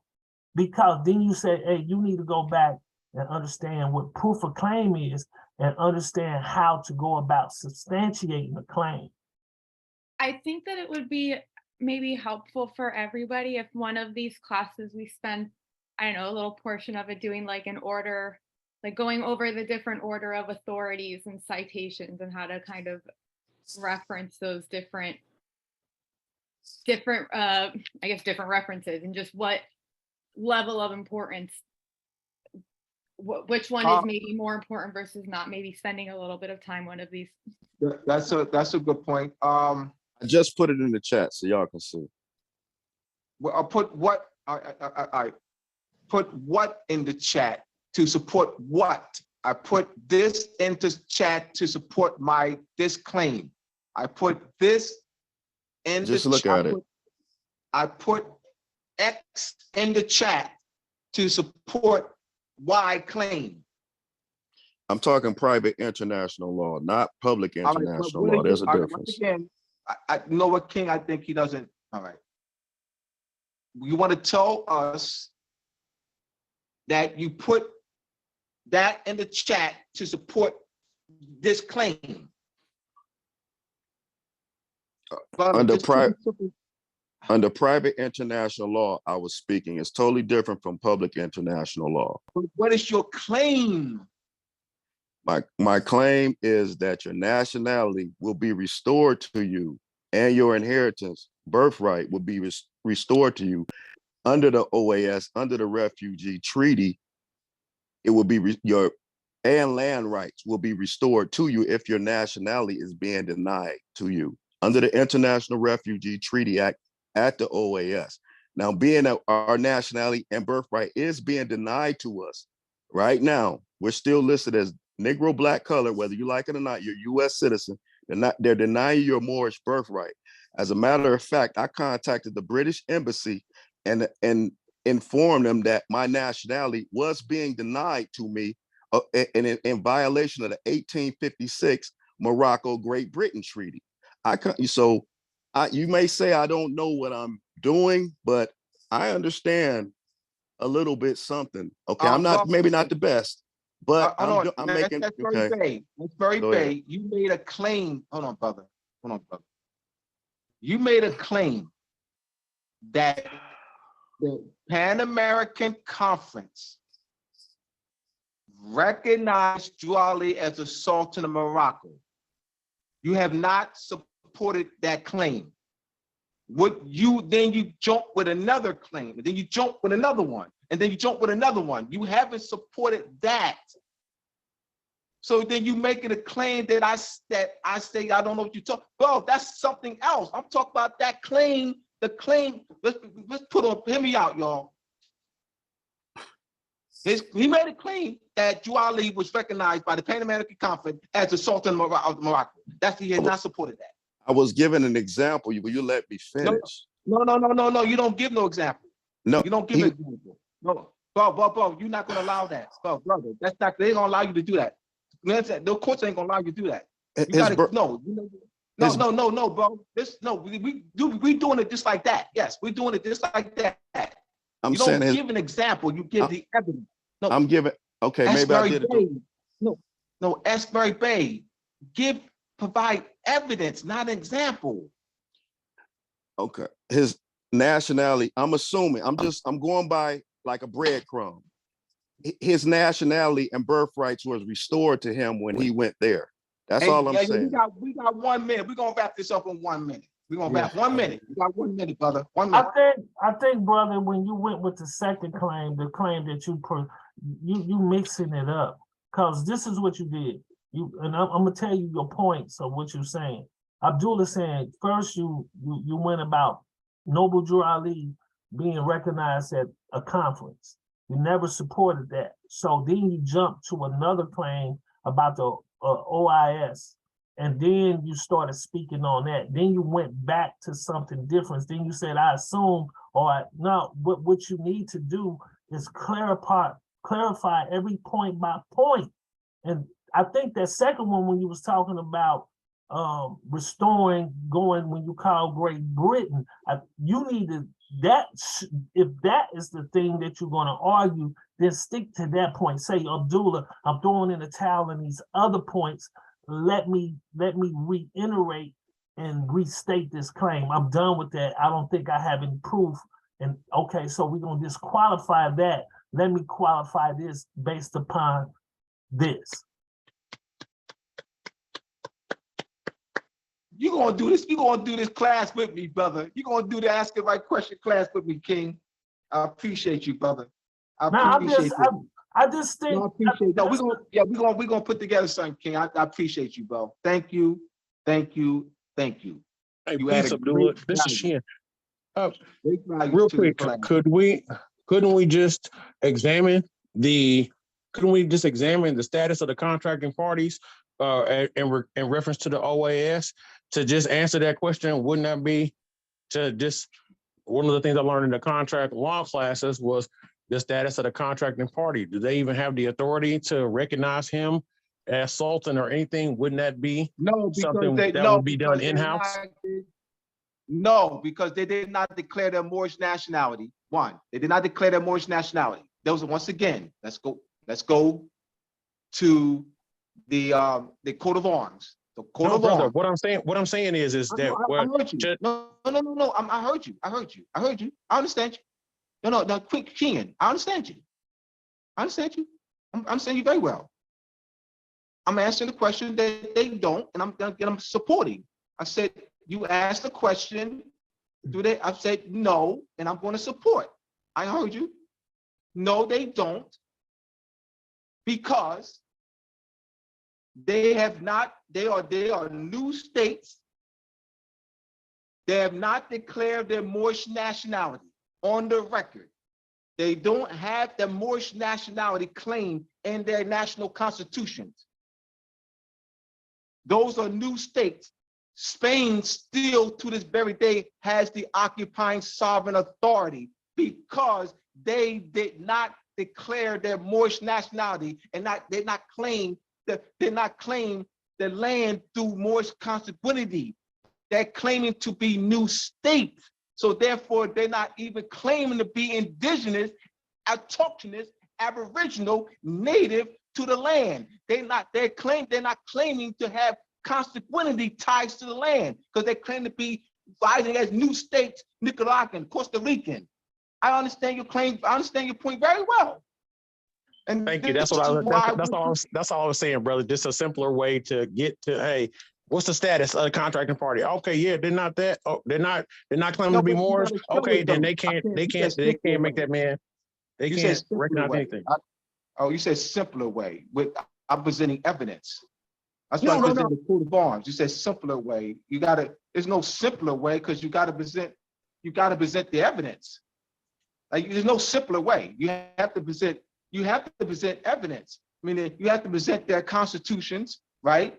Then you had the coat of arms. Then you go back to Spain. You gotta go back to Spain. So you gotta go back to the Inter Cartera Divina. You gotta go to the Treaty of Tordesillas of 1494. Then you go to Spain, and then you start seeing that these are new states, that they're not consanguinity. There's no simpler way. You gotta do that. When you look at these treaty, all right, look at these treaty cases. When the People versus Godfrey, they went through the chain of custody. They mentioned the 1763 Treaty of Paris between Great Britain and France, right? Dealing with that barrack, right? It was France ceded to Great Britain. They went to the chain of custody. When you look at these treaty cases, and you seeing There's no simpler way. They go back. France, between the international court, the treaty between France and United States and the International Court of Justice, the summary, the case summary is 50 pages, and they go into detail. So so when I say there's no simpler way, I'm showing y'all. I will never just say that. I will never just say that. I will point to actual cases and show you how they actually do it. They actually go into detail. Don't they, Terrence? Don't they, Yannick? Don't they, Amanda? Viserius? Absolutely, Yes. absolutely. Will do.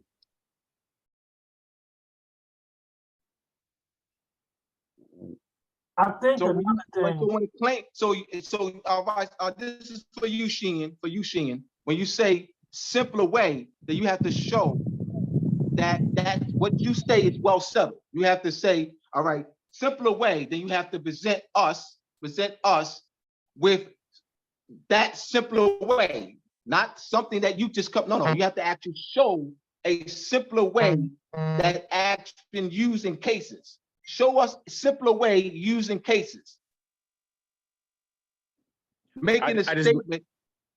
Let me retract my statement for the record, Abdullah. I'm just when I said I said simple, that was an error. What I should have said was in principle, when we start to examine, okay, we look at the contract and we look at the status of the contracting party. When I said, like I said, I shouldn't have said simple, but I would just wanted to go to the principle of to help the brother understand or comprehend that What you stated. we can just, as far as examining the status of the contracted parties and their ability to be able to even, they don't have the ability to recognize him as the Sultan because of their status. And so when I said we need, when I examine the status of the contracting parties, the parties that are part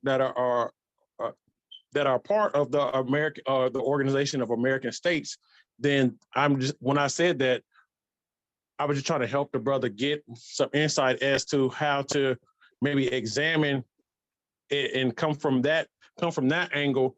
Then I think that would have answered, maybe would have helped him to answer his question or see that that's a way examining, again, the status.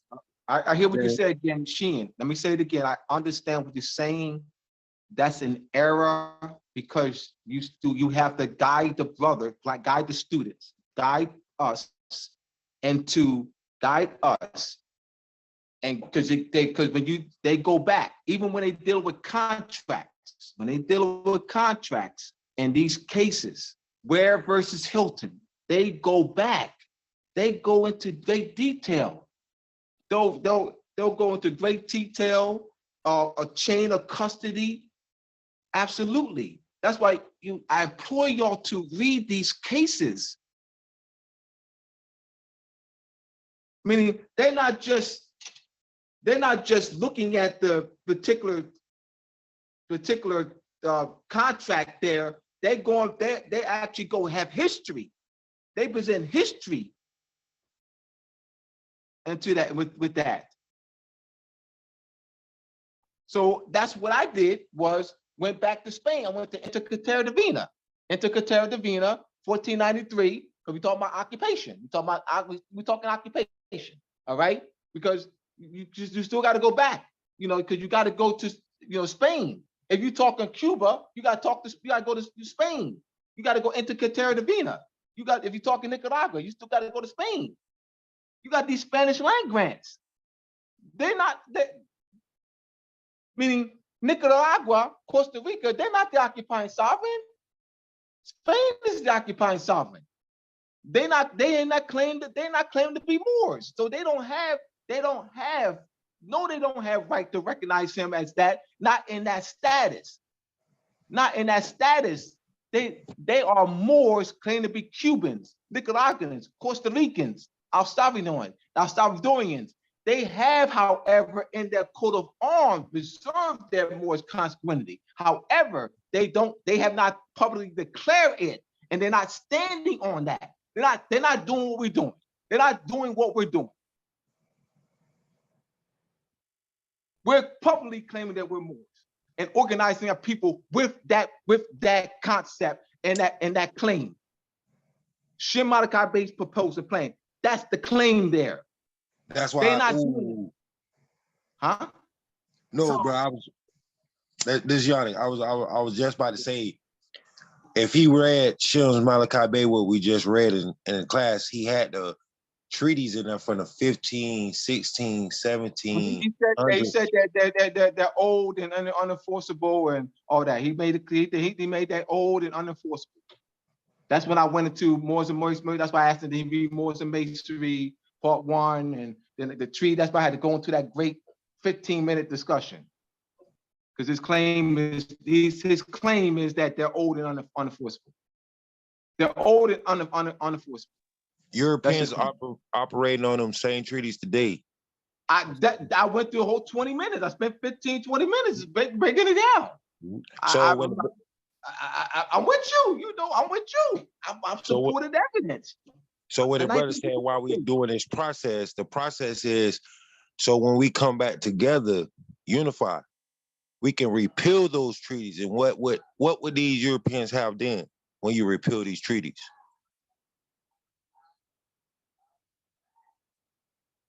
That's what I'm saying. Also, so he's trying to get us to think like a jurist.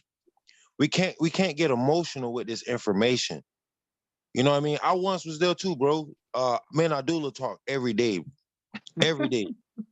So I once was where y'all was at. You know what I mean? So it's only going to benefit us if we just listen, take notes, ask the right question, learn how to format your question, instead of making hearsay as facts. There's a lot of hearsay going on. Well, this person said this without showing the evidence of your claim. Can I say something? I think a lot of people, when we look at this information, we talk about reversion of sovereignty. So when you're looking at the sovereign power, we looking at the principle. Who has the allodial title? When you start really understanding treaty, you understand that allodial titleship. Allodial titleship then we talking about real estate. We talking about who has rights to the land, who can cede land, who can do these transactions. Everybody else come under what they call the law of agency. They have to answer to the principle. If you understand trust law, you should be able to look at this and be able to decipher how this operation works. If you truly understand trust law. So we always start with the principle, because the principle, again, then he delegates authority to and create institutions that then have specific functions. And then you can now look at these transactions and these contracts to say, did England, Great Britain, since they the ones who is the principal and has the authority, did this institution have the delegation of authority from the queen, the king, or whoever? He's talking about occupying. He's talking about occupying sovereignty. Right. Sovereignty. So now you can trace it back. Now you can look at all the different transactions that took place, and now you can say, okay. That's what I was doing. And now you can say, okay, here's the evidence that I compiled. Here's the data. Here's the material evidence that I could show you, Abdullah, based upon these facts. These are factual because these are transactions that was then, because he was referencing great France, Spain, they ceded lands. Those are transactions. Those are contracts that you can now nail into the coffin and say, here is the substantial evidence. Because once you understand due process of law, substantive due process, a lot of people don't understand that. It's the rights, substantive due process is where the contract creates the law. And once you understand these components you can now formulate questions that make sense. Instead of throwing things out there and trying to throw darts, putting a blindfold on, trying to throw darts at a target. Great job, brother. Great job. Hey, we're gonna have you prepared. We're gonna have you do a lesson, King. We're gonna have you do a lesson, brother. I'm just trying to give clarity because I think no, please, hey, you're doing a wonderful job, brother. Hey, you doing a wonderful job. I'm listening to you, right? I'm listening. That's why I want to get your books because I'm waiting on my brother. He's at work. He's been doing 16 hours straight because we're working on a project. So I'm waiting on him. But you got to go back and be able to look at this information, man, and size it up. And this is why I'm gonna tell people this. When somebody teaching, take notes, listen to what he's saying, and do the research. Then come back and ask an educated question. Hey, Abdullah, you said this. Let me say this, right? Let me ask you this. Let's clarify. Instead of just saying things to make points of reference, to prove a point, to stimulate an ego based upon, I get it, everybody had done their research, but now law has to be qualified. And then you got to look at the qualifying authority. Do this institution have the qualifying authority to make that kind of decision and give you your nationality? Or are they the principal?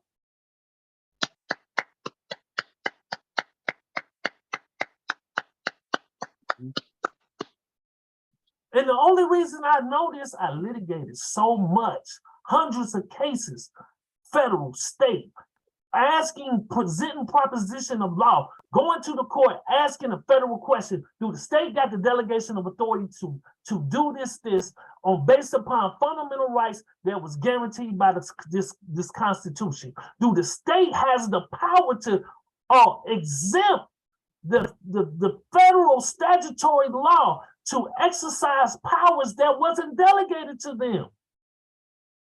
They got to answer the question. Superior Court got to answer that.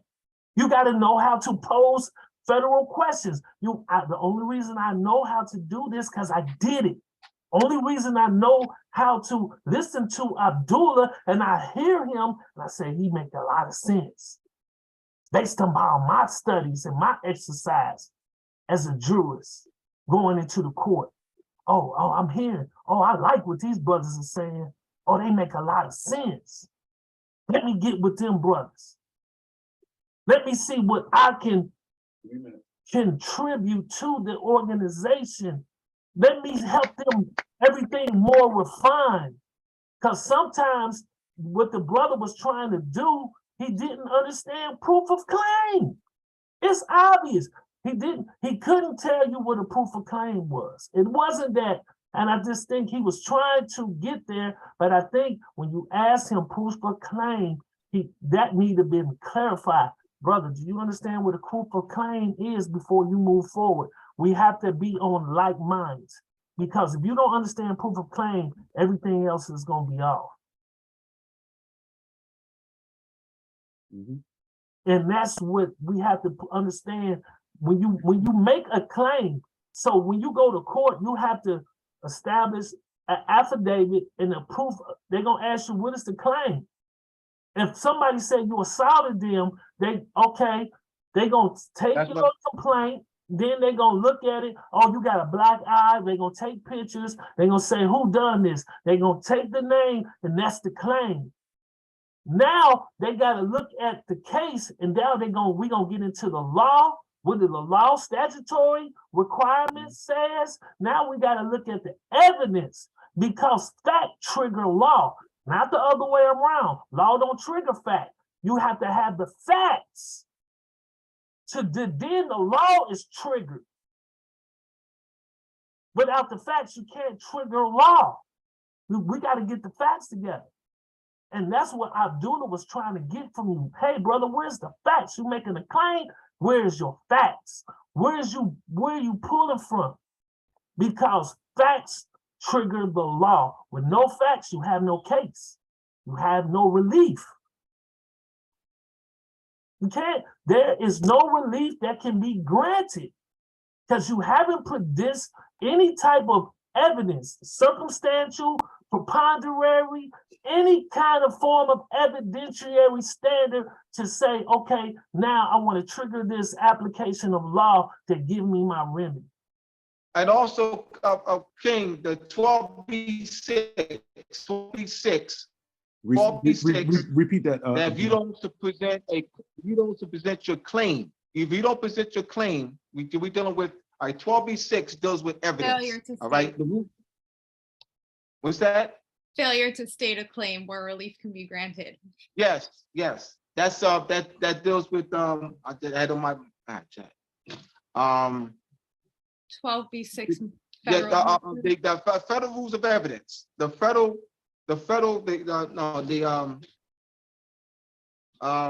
United States Rules of procedure. rules of evidence. The rules of evidence. The United States rules, federal rules of evidence. 12B6. 12B6. Yeah, failure to state a claim. Failures to state a claim for relief to be granted. Failure to state a claim for relief to be granted. So what's your claim? Like you just, well, this treaty here and this, no, what's your claim? I present this in the chat and no, what's your claim?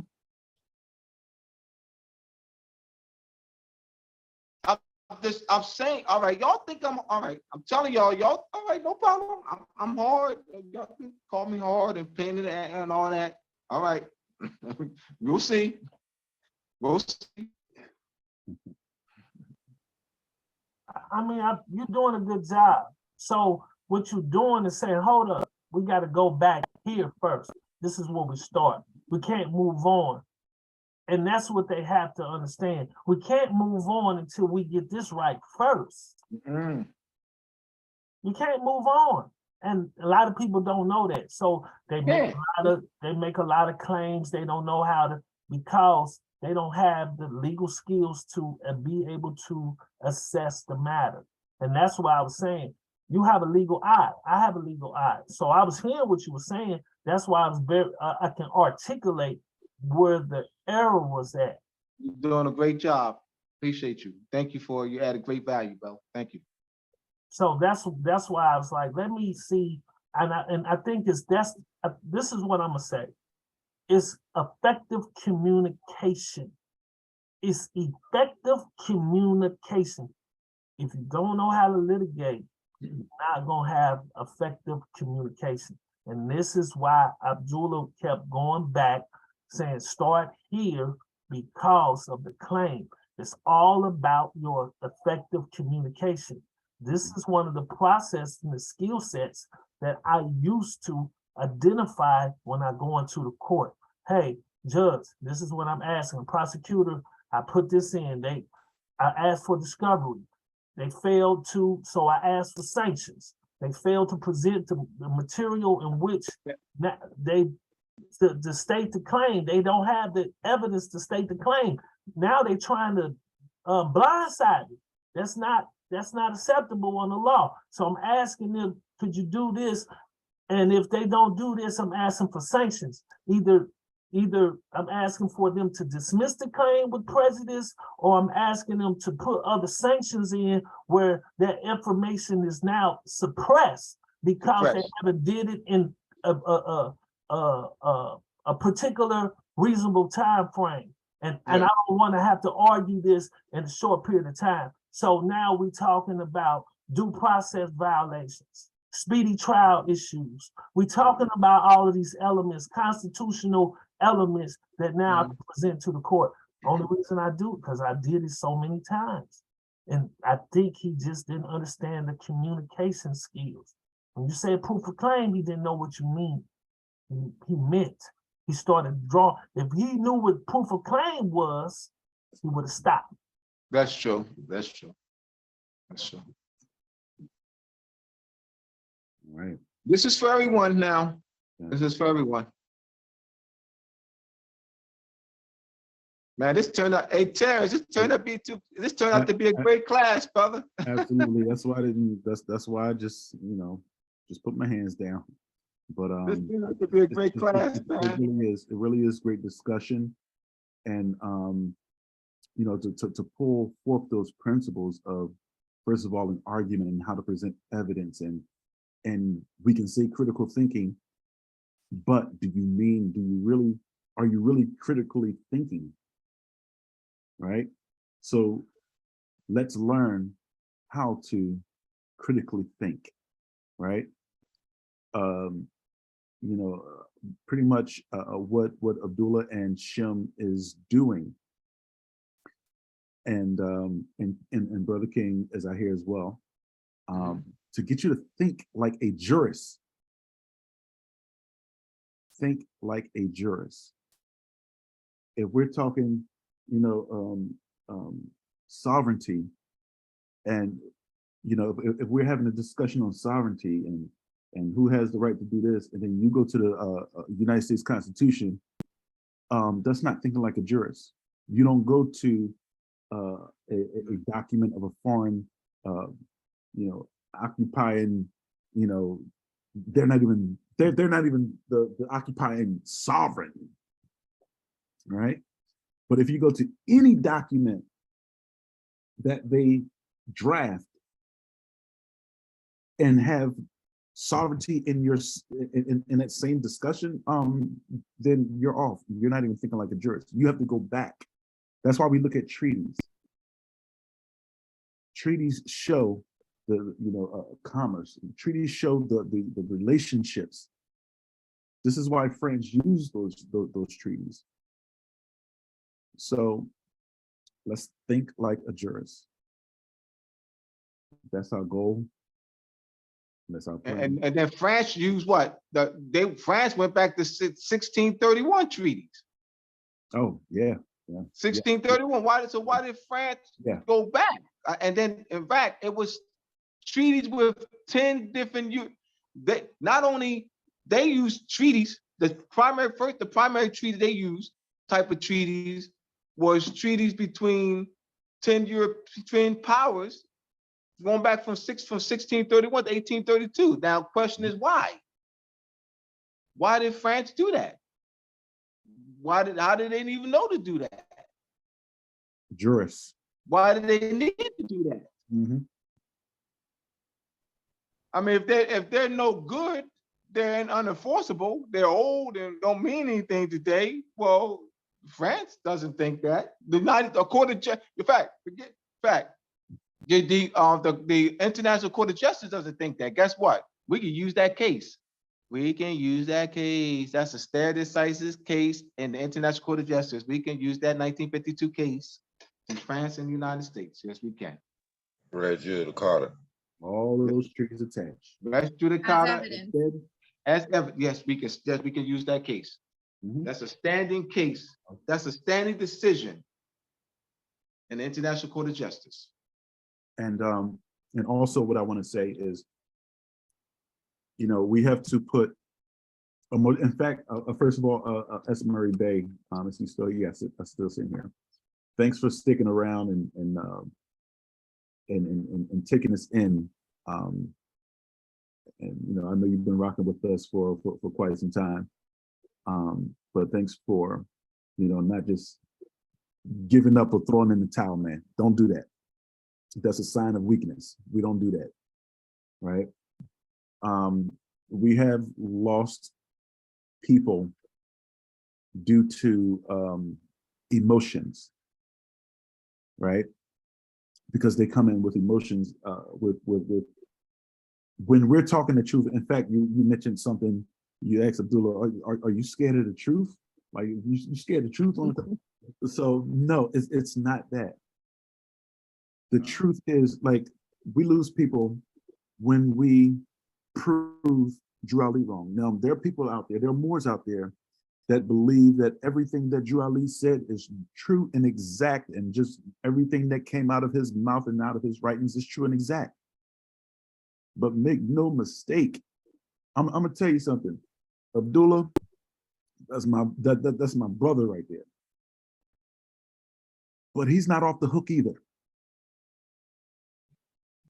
Take what he say and you study it. Take what he say and study it. The moment you open your mouth and say, but Abdullah said, and present that as evidence, you are weak. The moment you open your mouth and you say that Drew Ali said, or Drew Ali didn't say this, or Drew Ali didn't say that, you are weak.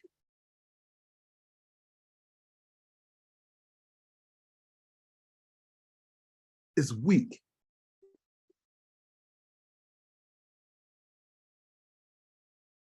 So take the emotion out of it. I mean, we lost people that had groups and they left because of the truth. They are scared of the truth. They are scared to hear that Drew Ali is wrong.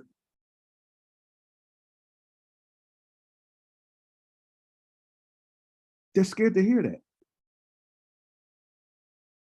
We all look, it's like we're looking for somebody to come and save us. That's weak.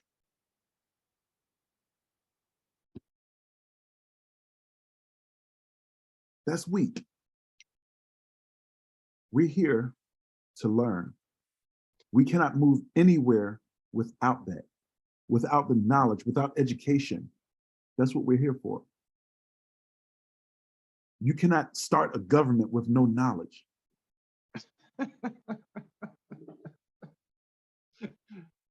Oh my gosh. Abdullah. I mean, you can't, how do a mechanic fix a car? He don't just up and walk to it and say, oh, okay, all right. When your car breaks and you don't know how to fix a car, who do you take it to? You take it to a mechanic, somebody that has the knowledge to fix it. You don't take it to somebody that's just sitting there telling stories and, oh yeah, I can fix this. Man, I put in the transmission last week and your transmission break. Who are you gonna take it to? You gonna take it to him because he's talking about it? Transmission guy, man, woman. You're gonna take it to somebody that has the knowledge to fix it. So that's our direction. That's the goal, is to education. That's what we need. That's what we're here for. The emotions, just drop them. Just drop it.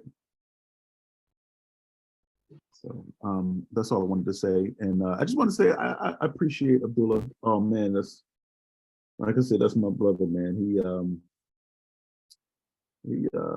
He holds me down, man. I'm so exhausted right now because I work and I do so much. Yeah. And earlier, I appreciate you, as you guys witnessed earlier today, I said, you know what, I'm just gonna drop this, just say it in the video. He's like, no, just, he gives me to calm down and just one step at a time. I'm so exhausted right now. I don't know how I kept my eyes. I know. I don't know how long I kept my eyes open this long, but this class was so good. We were actually going to go an hour and a half tonight, but yeah. We appreciate you, Terrence. oh man, appreciate you as well. All of you actually. So, but anyway, it's what, 9:53 now. This ended up being a great class, man. Yes. King, we're going to set you up, teach a class, brother. Let's work on it. I'll help you put together a correct class structure. To teach one of these. All right. For 3 hours, King. So all right. So about another month, we'll talk. Okay. You'll have 3 hours. I'm waiting for. I'm gonna get the book, but I'm hoping you will get done with part 2 so I can get both of them. I'm almost done, bro. It's on your. I'm on it, bro. I'm on it. I'm getting up at 5:30, 6 o'clock tomorrow. Yeah, I'm on it, man. Yeah. Terrence knows Yannick. I talk to Terrence and Yannick every day. Yeah, In fact, they've been supportive. They've been helping me because I'm able to discuss different parts with them, and then I get their feedback and that discussion. And as a result of that, I'm able to, expand on, relook that stuff, and so they've been very helpful. Because this is like, this is every day I talk to them. I appreciate you, brother. I told you, I'm in the movement. Who's that? That's you? Come from you, King? Yeah, I appreciate All you. right, get it. All right, so That's all. we're gonna set you up through a class, King. We'll work on, and I'll help you formulate the outline. All right, and structure it so that we can get it to Terrence. With bullet points. So we'll do, King, is put together bullet points, and it'll tie into asking the right question, guide to critical thinking. Those concepts. Proof of claims. I really would like for you to do that. All right. They say about a month or so. All right. Give us some time to put it together. All right. Okay, brother. I appreciate you. I appreciate you. Yeah, because you made some. You added great value, bro. It was much needed. Much needed. Thank you for that. Thank you for assisting me on that.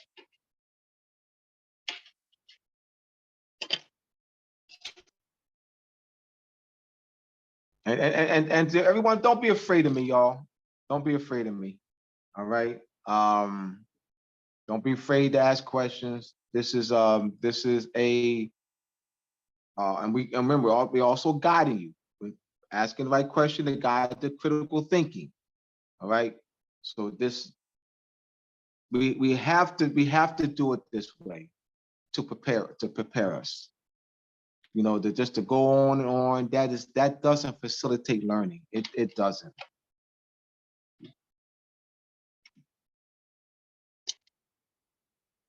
All right, so we got 4 minutes. So let's we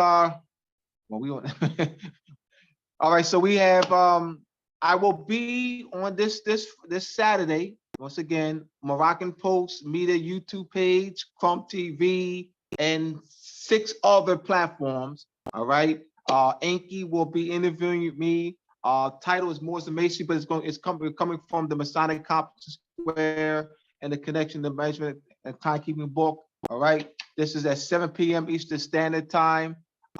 It will be on Moroccan Post Media, Farm TV, MOI, Minister of Information, and 5 other platforms. I don't know the other 5 platforms. All right. First, I was told 7, and Enki told me today 8. I talked to Enki today. In fact, Enki got my book. I thought he purchased it in 2020. Masonic Conference Square. He actually read the where I signed it and dated. It was January 16th, 2019. So all right, he's had it for over 4 years. And he's going into the book, and we're actually going to do a series. I found out today and talking to him, he wants to do a series, 3 or 4 part series on the Masonic Conference Square book and the connection of time measurement and timekeeping. All right, Moors and Masonry Part 1. The Illuminati and illumination of the mind, Masonic Conference Square, and the connection of measurement timekeeping. I will be discussing that on this Saturday, 7 p.m. Eastern Standard Time, Moroccan Post Media YouTube page. All right, and 7 other platforms. The How of Venus and Moon rule, etymology and vocabulary. Etymology and vocabulary, something that you want. And coming your way very, very soon, Moors and Masonry Part 2. Definitely like, subscribe, all right, and comment. Comment, like, and subscribe. All right. We have these classes every 2nd and 4th Wednesday of the month. Every 2nd and 4th Wednesday of the month from 7 p.m. to 10 p.m. Eastern Standard Time. I definitely want to thank y'all and all those all y'all share the class. Yannick shares it and he posted, reposted, 150 people, and so does your series and others. So share, post on your Facebook page. All right. So thank y'all again. I know I was tough, hard today, all the time, but that's not going to change because I do this because I care. I care. To see me as that student that y'all didn't like, see me as that teacher y'all didn't like while y'all was student, but came to appreciate when y'all were adults, became adults, y'all appreciate it. All right, I'm that teacher. I'm that teacher y'all didn't like while y'all were the students, but yes, I'm that teacher. I don't want to be, oh yeah, he lets us do anything we want. He lets us run it, and I don't want, I don't want to be that. I don't want to be that teacher. Nah. Yeah, I don't want to be that teacher. We appreciate the tough love, brother. All right, thank you.